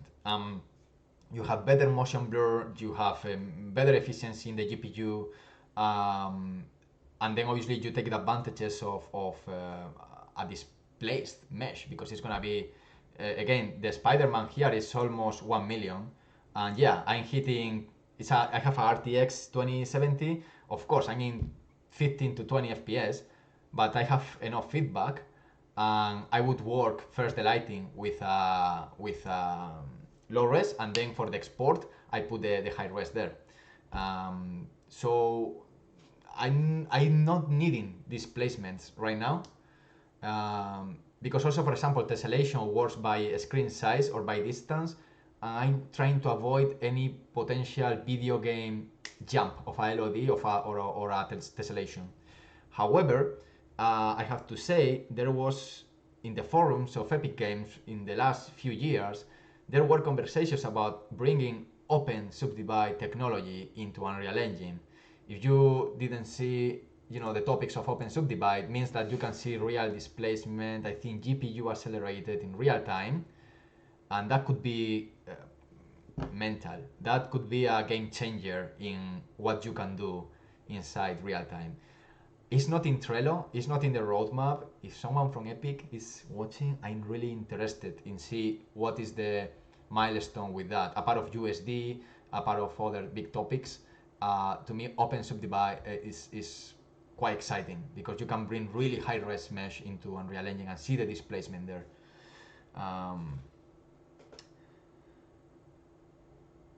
I see Matt has some fans. Matt, I have to say, just because you are here, Matt is the guy I talked in the very beginning about how this guy is pushing virtual production and cinematography inside real-time engines. Every single test he does, I recommend you to go to the website, is bringing something new. And I think the reason why this is working quite well in his side is because, first, technology is already there, and it's not a matter of reinventing the wheel. It's a matter of putting all the technology all together, and then you create something new. You got like many happy accidents. In order to have creative control, first you have happy accidents. It doesn't work in the other way around. It doesn't work in the way, oh, I know what I have to do, I know what I want to do, and then you buy this, you buy the other, and fuck, everything works. No, it doesn't work in that way. You have a lot of experimentation, happy accidents, and then you build up. And I'm really happy to see this guy because he's always building up something. And the last thing I saw, dude, it was using a steering wheel, to just move the setup of the camera rig into new environments, and a pedal. Mental. So that's why I think now filmmaking and cinematography is in a good moment of pitching. For example, streaming platforms to do this now, because we can work from home, we can work. We got this beautiful thing here, multi-user session. So if I give you the IP, even with VPN, we can work confidentially, with no problems of leak of information in a real environment where one is the lighter, another guy is the animator, and then someone starts dressing the scene with shifts or all at the same time, and we can have results in the same day. I'm very curious if how much this is something possible. So I would love to at some point to experiment with some of you to see if we can work together in a real-time environment, and how bottleneck is that, or how cool is that. I think there is a lot of potential. Again, not in the same room, but in the other part of the world. I think that's the value.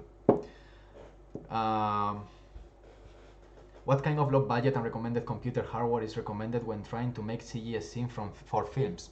This is like the question of what is better, Blender or Maya, or what is better, Arnold or V-Ray. I think it's about using the tools smartly. So what you are doing CGI to show a CG double of Vin Diesel in front of the camera with daylight hitting the face in an area Alexa, and then you have to integrate with VFX. Okay, in that case, maybe you need a proper render farm, because not render farm, you need resources, you need people working a lot of hours to get that. If you are working in animated series or feature animation, or a movie, horror movies that works in dark environments, very shadowy, with a good cinematography and all that stuff, I think you can do that now with a Quadro or with a laptop if you want. I recommend you, I don't remember the name of the director. Check the director that did the movie Shazam. This director came of doing one short thing called Lights Out, and this guy worked in Blender with a laptop. He's director, but he always cover his back with kind of filler shots in between. When the editor needs a shot, he opens the computer, the director opens Blender, takes some projections, creates a new shot in between, and now the editor is happy because the director did a new shot with a laptop in Blender. So technology is cool, it's faster, you can do a lot of stuff, but I would never wait for technology. Technology arrives and then you implement, but you don't need to wait for anything. You have to adapt what you are telling in your stories with the technology you have. Being smart about that, don't enter into rabbit holes of doing photorealistic daylight dinosaurs. I'll give you an example.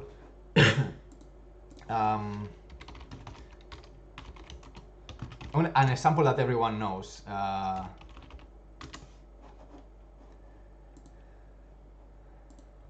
This is 1993. Not global illumination. Where's the boat? Not full IK. Not IK.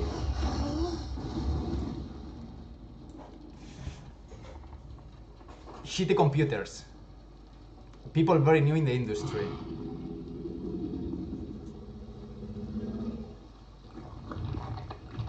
Mix of practical effects with CGI in the moments is needed.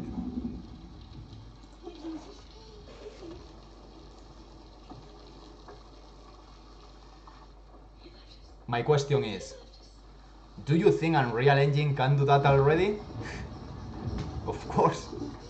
Unreal Engine, Blender, is about how you use the technology. So that to me, these questions of what computer you need, or do you think real time is gonna be ready to do production? Is production ready? It was production ready years ago. It's a matter of how to use these tools. Oh, copyrighted. Okay. Oh, they want to block me the. Oh, I never did this experiment. Apparently, YouTube is super smart and almost copyrighted me. Come on, dude. I'm trying to show things. I work for Steven Spielberg. You want me to? Come on.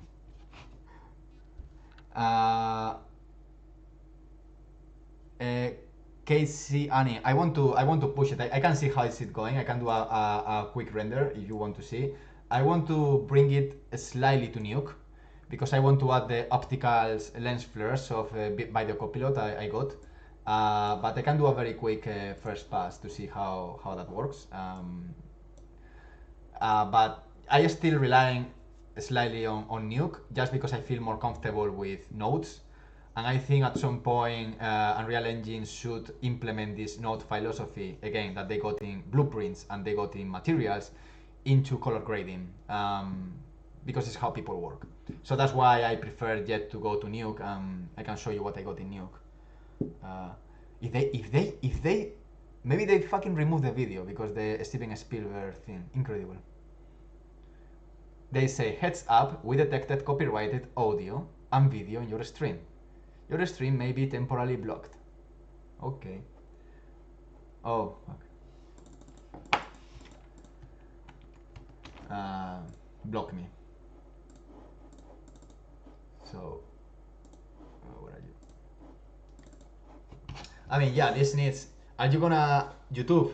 See, this is a Spiderman. Are you gonna block me? Is Marvel there watching? So yeah, I want to keep pushing it because I see many things I want to change. I mean, the camera is quite digital yet. I need to break it, and I want to add some micro imperfections and stuff. But yeah, I guess I don't like the lighting in the foreground. I think it's quite heavy. Oh, I know what happened. Yeah, sorry. Actually, I need to remove these lights. Let me re-render.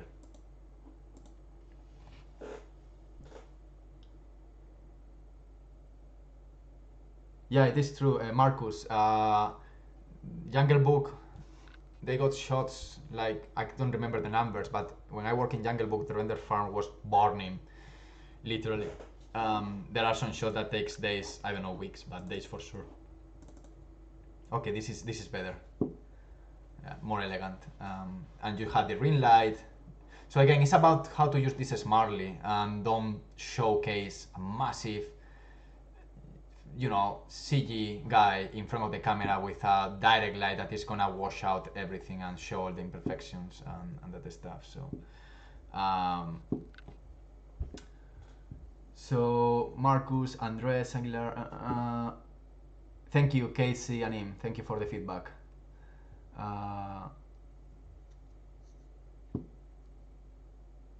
No worries, original 9. If YouTube doesn't strike me because showing Jurassic Park, because apparently some people haven't watched Jurassic Park yet, so they put me a kind of warning like, hey, careful, you are showing Jurassic Park. Yeah, I know.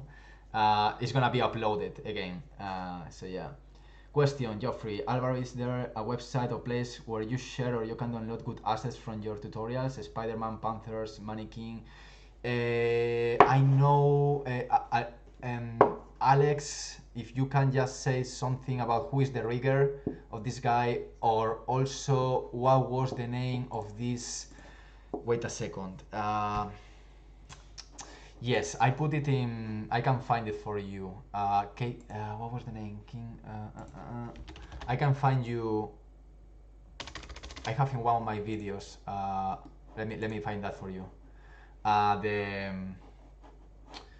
The page of a good website where you can find really good rigs ready to use, either free or for $1 or $2. So I think it's this one. So I recommend you going to Tron CG. So I copy paste you the link. The Sabertooth, I think, check that one, maybe because you have something there already, but this one, I mean, you got a lot of stuff, to be honest. Uh, uh, uh, uh. These are really good rigs, by the way. I checked them and they are really good. I recommend them. This, I mean, $1, one dinosaur.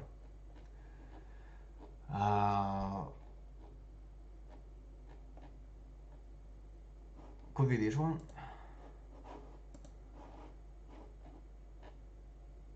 I think it's other artist, the Panther, maybe.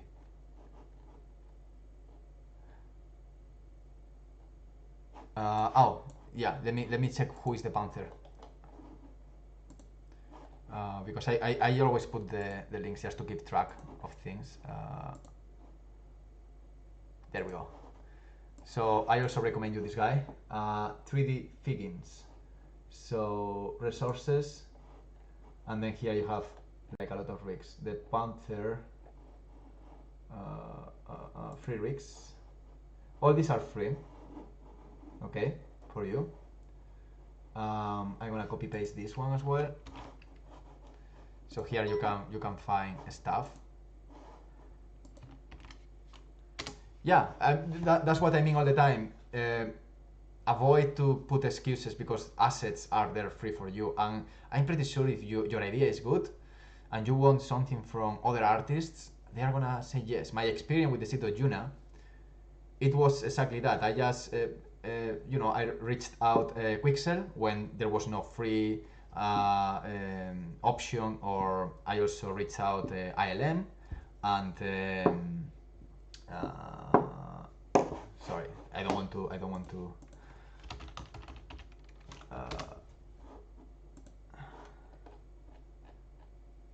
Substance, sorry. Substance, and also Speed Tree, but I didn't use that in the end. Atoms as well back in the days, and they all said, yeah, let's do it. So even if you need a tool and you got something like a trailer, a teaser, or something that makes sense and it's not just a crazy idea of one day, most of the cases they are gonna say yes. One of the collaborations I'm gonna have now is with okay, not Jurassic Park, not showing Jurassic Park. Is with online mockup with these guys. So these guys were generous to give me all their libraries, and I can experiment with them, so I can just show you how this works with a professional motion. Mixamo libraries are cool, but again, professional motion always look good. And my experience is in Unreal Engine, most of the problems are happening with how we understand the tool is because we are very used to see video gaming assets. We see assets that come from the video game for the marketplace from Unreal Engine. We see animation that comes from the marketplace of Unreal Engine. And most of the cases are very snappy animations, not very, VFX oriented. And we tend to think like this is how it looks always in Unreal Engine. But when you put proper work, for example, the Panther test from Alok, an amazing animator doing an amazing animation, then you change the perception of the possibilities of Unreal Engine. So that's why I reach out these guys, because they have video game animation, but they also have like big loops, big clips where you can see more acting, and that's the direction I want to go. I want to bring, good in, good out. It's very simple. Thank you, Roberto. Thank you, David. Thank you. So I'm gonna keep going. I'm gonna start wrapping in 5-10 minutes. If you got any kind of remaining questions, again, you got the Slack channel around up there in the conversation. Otherwise, I will read you later, and maybe I reach out you. One of the tests I got in place in mind, a part of the Spiderman. Well, now I have different tests. One of them, by the way, this is too much. Before I close this, I want to do a change, and then you see the beauty of working with this. which is always having exposed parameters. So where is my guy? Destroy American Road. Is this one? No. Oh, but I like this one better. I think it works better. Yeah, I think the shiny was too much. Anyway, yeah, the projects I got in mind.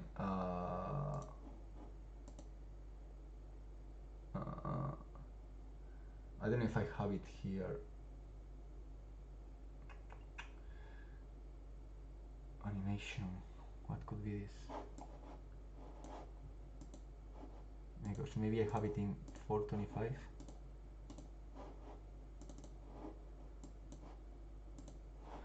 I got a ongoing test using 2D animation from Paula Dominguez. I want to also open the field of using this for 2D animation, and now using ray trace, which is crazy, merging technology.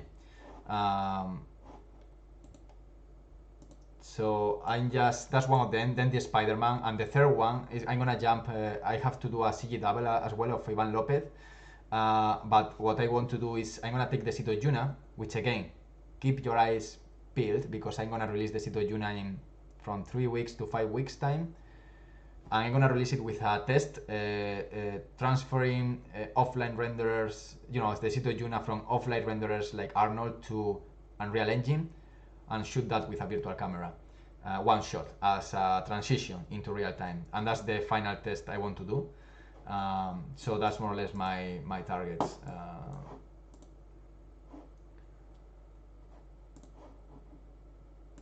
These are very early. Sorry, Paula. Maybe I show this. It's early stage. It's doing a pretty better job.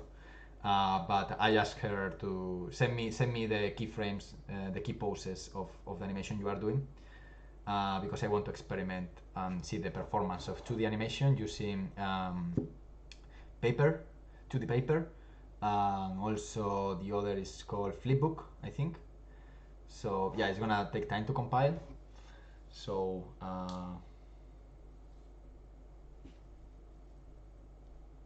I usually don't. Yeah, I know they don't have root. I don't retarget. I usually bring my animations done from Blender of Maya. I try to avoid retargeting in Unreal Engine.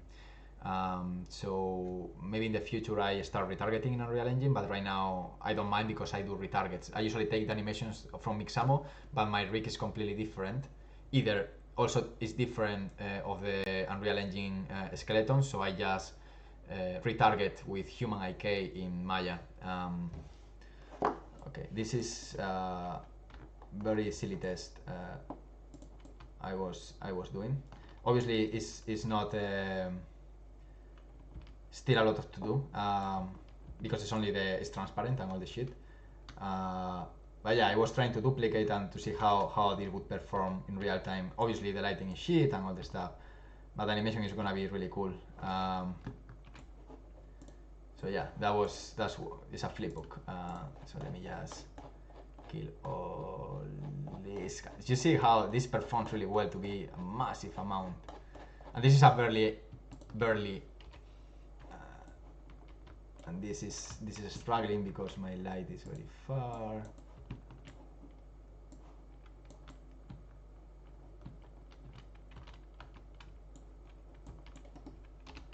But yeah, my idea is to do, and also I think if I the anti-aliasing is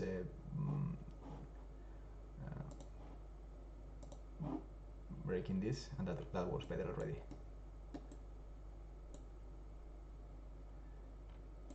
So yeah, it can be also cool to do this stuff.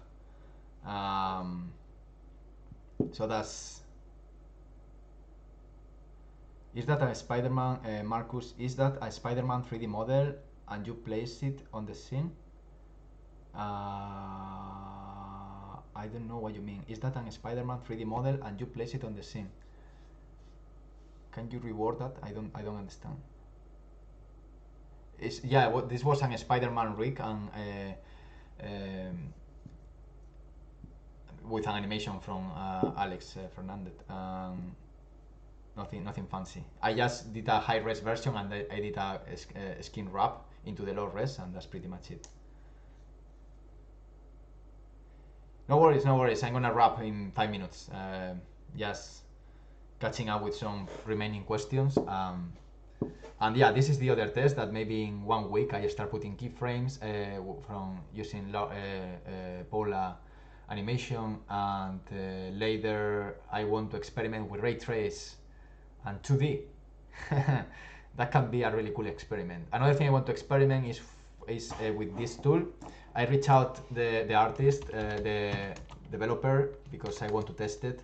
Ninja Solver, which is I show you 1 second.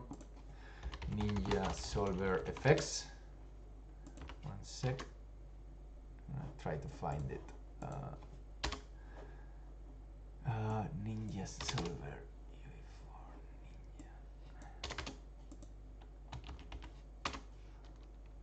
Okay, so this is the tool.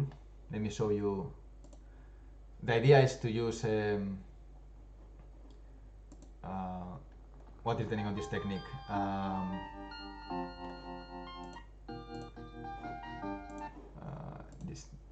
Ray marching. So you can do 3D effects using ray marching technology, and this is a tool which is quite cheap, but I want to test it, so it's quite impressive. So I want to implement this into the 2D test as well, to do some smoke in the ground and see how that works. I'm very curious. So yeah, tools are happening a lot. What else? Thank you, Misha.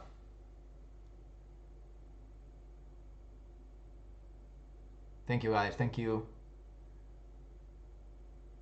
Yeah, moving made the paintings. I thought even, you know, like 2D clouds and stuff, even a dragon in the background. I was thinking about that. And then you can mix either cell shading with proper 2D traditional animation. Both together, I think is quite powerful. And once you have the assets, it's really fast to do new shots. Apart obviously the traditional animation, the rest is very powerful. You can recycle traditional animation all the time. Like this guy, which is doing the same shit all the time.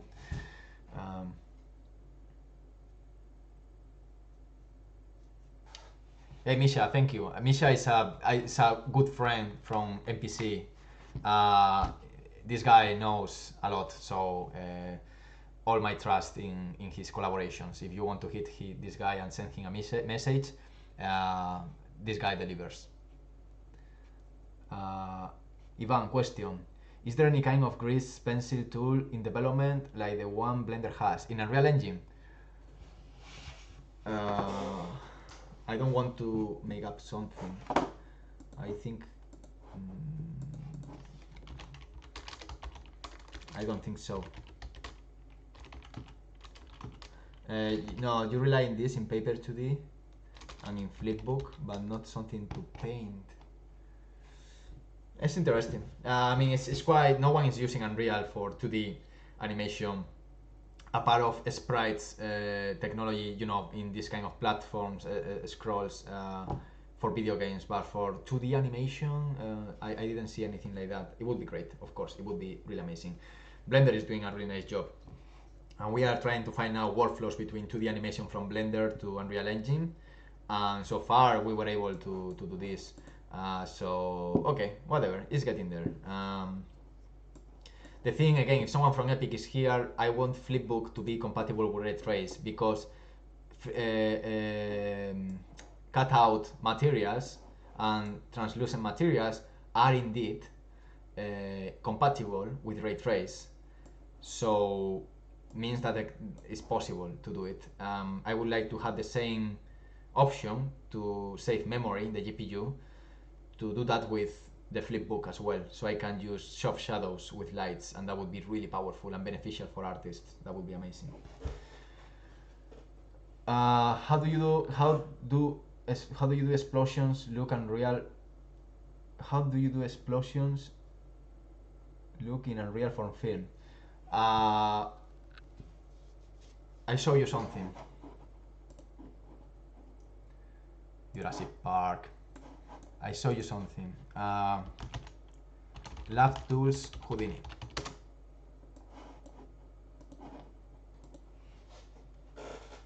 Because FX is gonna be slightly a bottleneck, but people is creating nice, interesting tools. I had to find it. Bear with me.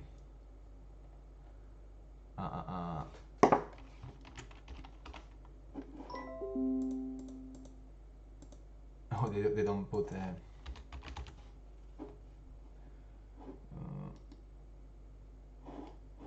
I'm checking.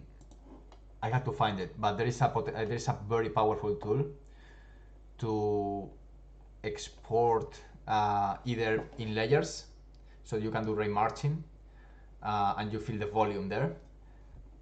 But also there is another one. I'm gonna open whatever I think it is. Have a look to the side effects lab tools, because it's how you communicate effects to. There was one was quite powerful. I want to show you because it's really amazing. This is one. You can do ray marching here. So yeah, you just do a scan like when you slice a body into layers, and then you can do this kind of stuff. But this is presets, which is fine. It's flat, but you bake them. Okay, cool. But this is something else. I want to show you something that behaves with the lighting. Hi.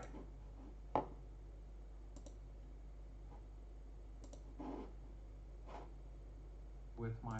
This is a setup of lighting.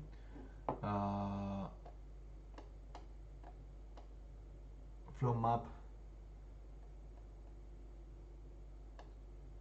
Sorry guys, I'm on it. FX tool, skin converter, destruction vertex, animation texture, flow map, motion vector, flow map, obstacle, flow map, shader, imposter texture, the imposter texture, oh just in. What is this? This is cool. Huh, this is cool. Okay.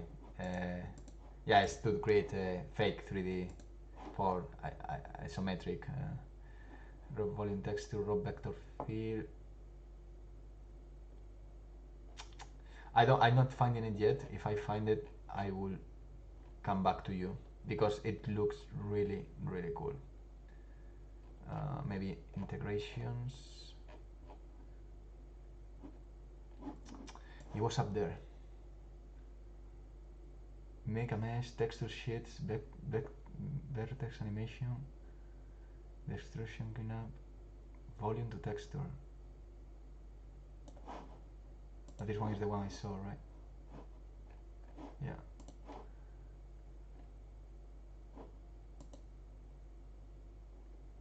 Whoa, this is cool, huh? And you can start the velocity. You just as an FPX and kind of. Cool. No. In other words, they look cool. Obviously, you are faking a lot and you are cheating a lot, and in Unreal Engine you have to cheat a lot. But we cheat a lot in filmmaking, so whatever. I'm very annoyed. I would love to show you this because it's really, really, really cool. I will find it, okay? Vertex animation textures. You found that? Vertex.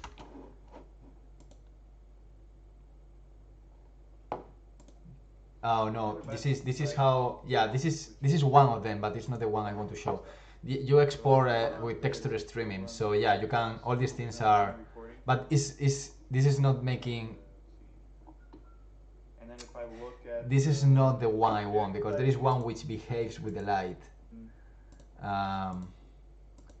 But yeah, have a look to the Game Lab tools. I'm gonna try to find the one I mean because you can do a pyro effect simulation and then you code the normal maps and the world position of the points into a 2D map, so you can relight the 2D element changing the light in Unreal. So you have a smoke and you change the light in Unreal Engine from one place to the other. You can see how it interacts, and that's really powerful.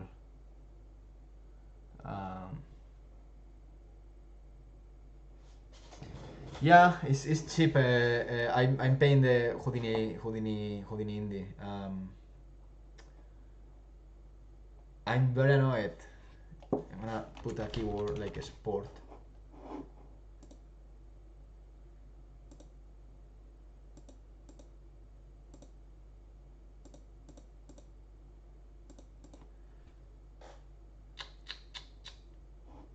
Let me try 1 second. FX, Pyro, Normal, Unreal Engine, Labs.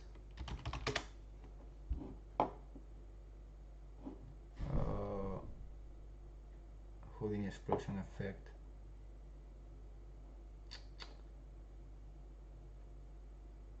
Oh, what I found, what I saw that. Anyway, I'm sorry. It was really impressive.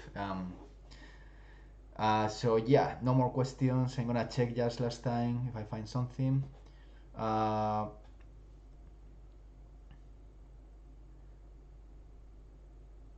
Can we have the chat open once the video wraps? I don't know how that works. But you can access the chat once the video is uploaded, I think. I can end the stream and see what happens, but I'm not sure. Thank you, Carlos. Thanks a lot. It's the future of storytelling. Either we like it or not. So embrace it. Houdini Apprentice is free, and you can also gain labs is open source, so you can use the tools of gain labs inside Houdini to export your things into Unreal Engine. So install it.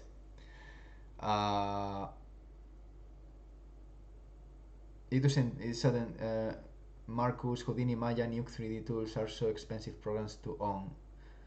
You don't need Maya. You can rely on Houdini Apprentice or Houdini Indie. Nuke, you have a non-commercial. If you don't use plugins, you have a non-commercial.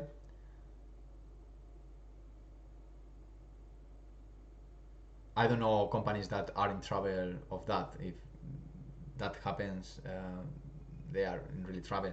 I think now there are many options to play so dodgy, to be honest.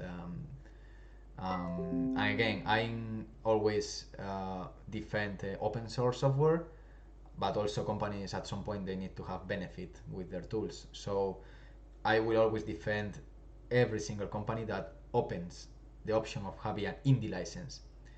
Now Maya, Autodesk, is trying to be competitive, and they copied the model of Houdini. Now you have a Maya, not indie, I think non-commercial or something like that, which is around £300. I tell you. But because I see this as a move for survival and not as a genuine move, I don't want to promote too much Maya right now, even if I am still using it. I know it's contradictory. I need time to move to new software, but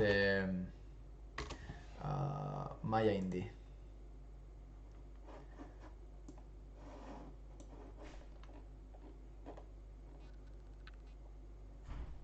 So yeah, one.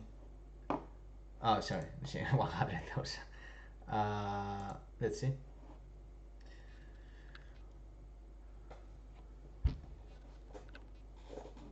275 is the same fucking model than Houdini Indie.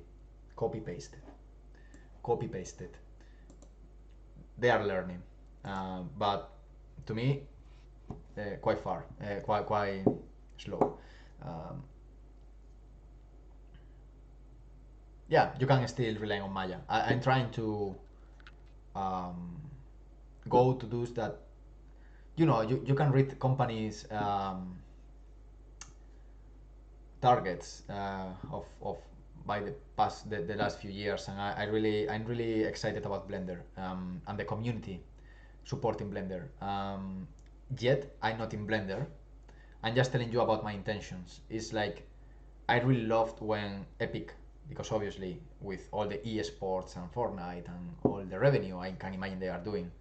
But at least you can do revenue and keep your 5% royalty model. At least they are doing a very smart and aggressive, but a smart campaign of leaving mega scans, taking mega scans and leave it free for all the users, and offering no royalties to the use of Unreal Engine into VFX or something that is not video games. So they are expanding, and I always appreciate that those moves, because helps artists to start doing things and don't rely into budgets and problems and piracy and shit. People, if they can't access the tools, they are gonna pirate the tools. It's obvious. This happened from the beginning of humanity. If we are starving of something, and in this case we are starving of art, we are gonna get the art done no matter what. Sumer, it was done with pirate software, including V-Ray from Chaos Group. I remember they reached out to me and it was like, yeah, I did this with V-Ray because they want to put this in the demo reel. But if what you are doing is something that you are not taking any single pound and is non-profit, it's a blue red. I'm not gonna promote piracy. What I'm telling is, it's very hard to stop creativity. And creativity that is not only painting; it's also finding solutions. So they were not annoyed. They understood. They understood the situation. Obviously, at that, if I make profit, it's like, dude, what the fuck you are doing? But if you are, 18 years old dude that you are in uni and you want to do a test or something, come on, man. I mean, art is art. You can't contain creativity. It's very hard. But right now, and just to make this clear, you don't even need to go to those options, because you got already many free tools already for you. So come on, you can install Blender, Unreal Engine, Houdini Apprentice, Nuke Non-Commercial, Quixel, GIMP. You got many options, many options.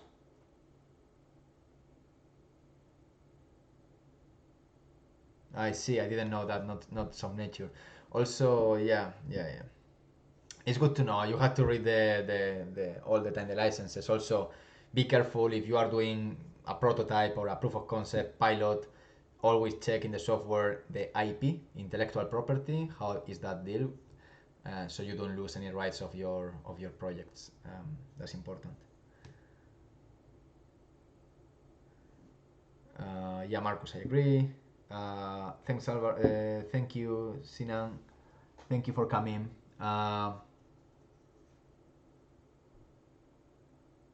Does Houdini Engine work with Apprentice?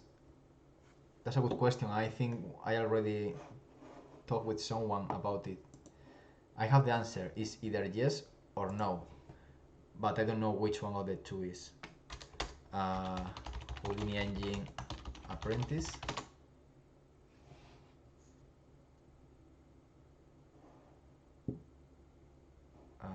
I think maybe it works, yeah.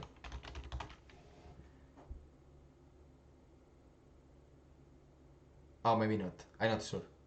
Digital assets created in Apprentice cannot be used in Houdini Engine or Houdini Engine Indie. Maybe not. Maybe you need Indie, yeah. Indie is again 270, I think. I'm not sure the price if they change it, but it's once a year. I'm happy to pay something that makes sense to me. I'm working in DNEC right now in real-time layout, prototyping things in real time. Okay, thank you, Notes of Nature.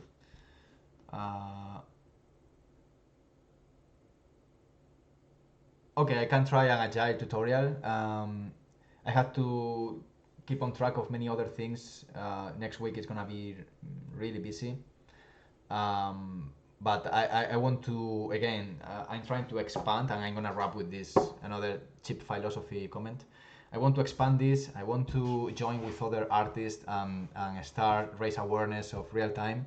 Not because, again, like my video is cool or blah blah blah. It's because I think we can raise awareness, and we can work differently. So please, if you can subscribe to the channel, it's always something that helps. Also, apparently I can't put captions, AI-based captions, to the videos until I have 1,000 subscribers.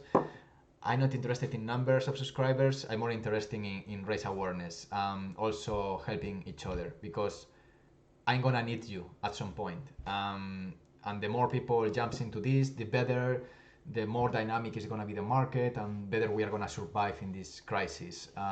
So creativity has to happen now. We have to think out the box. So please, if you can subscribe, if you can share this to other filmmakers, even people outside VFX, traditional filmmakers, to show them how this works and what are the options, it would be hugely beneficial for all of us. Again, synergy, to to move this forward. So yeah, that would be really amazing. Thank you, Zach. Thank you, Aniket. So let me just check if there's any kind of big question brackets around. Okay. So I think we are done. I will keep going with the Spiderman. I will keep going with the 2D animation, and then the final fireworks is gonna be the Sido Yuna in 30 seconds in real time. The second episode, even if the first is not yet released, you are gonna see a pack, which is gonna be the 30 minutes episode in offline render, which is the first pilot, full CG, and 30 seconds of the continuation of the second part of the Sido Yuna in Unreal Engine. And that, again, my target is gonna be in less than a month. So keep that in mind. You can go to desidojuna.com and check what is the updates. Also, you can go to Instagram at desidojuna, the seed of Yuna, where you can see updates of how was the work and behind the scenes. So the package is gonna be the pilot, 30 seconds in Unreal Engine, and some small interviews I'm planning, and I think could be a nice moment to unleash this technology and show the capabilities of all this. And with that, in the meantime, I will keep trying to do some tutorials. And again, Wednesdays at 9 p.m. BST is 1 hour of more structured classes. Saturdays is, as you saw today, freestyle, chatting, crashing the engines, experimenting and talking about specific topics. So hope you like it. Let's keep in touch. And again, elbow, goodbye. Thank you, guys.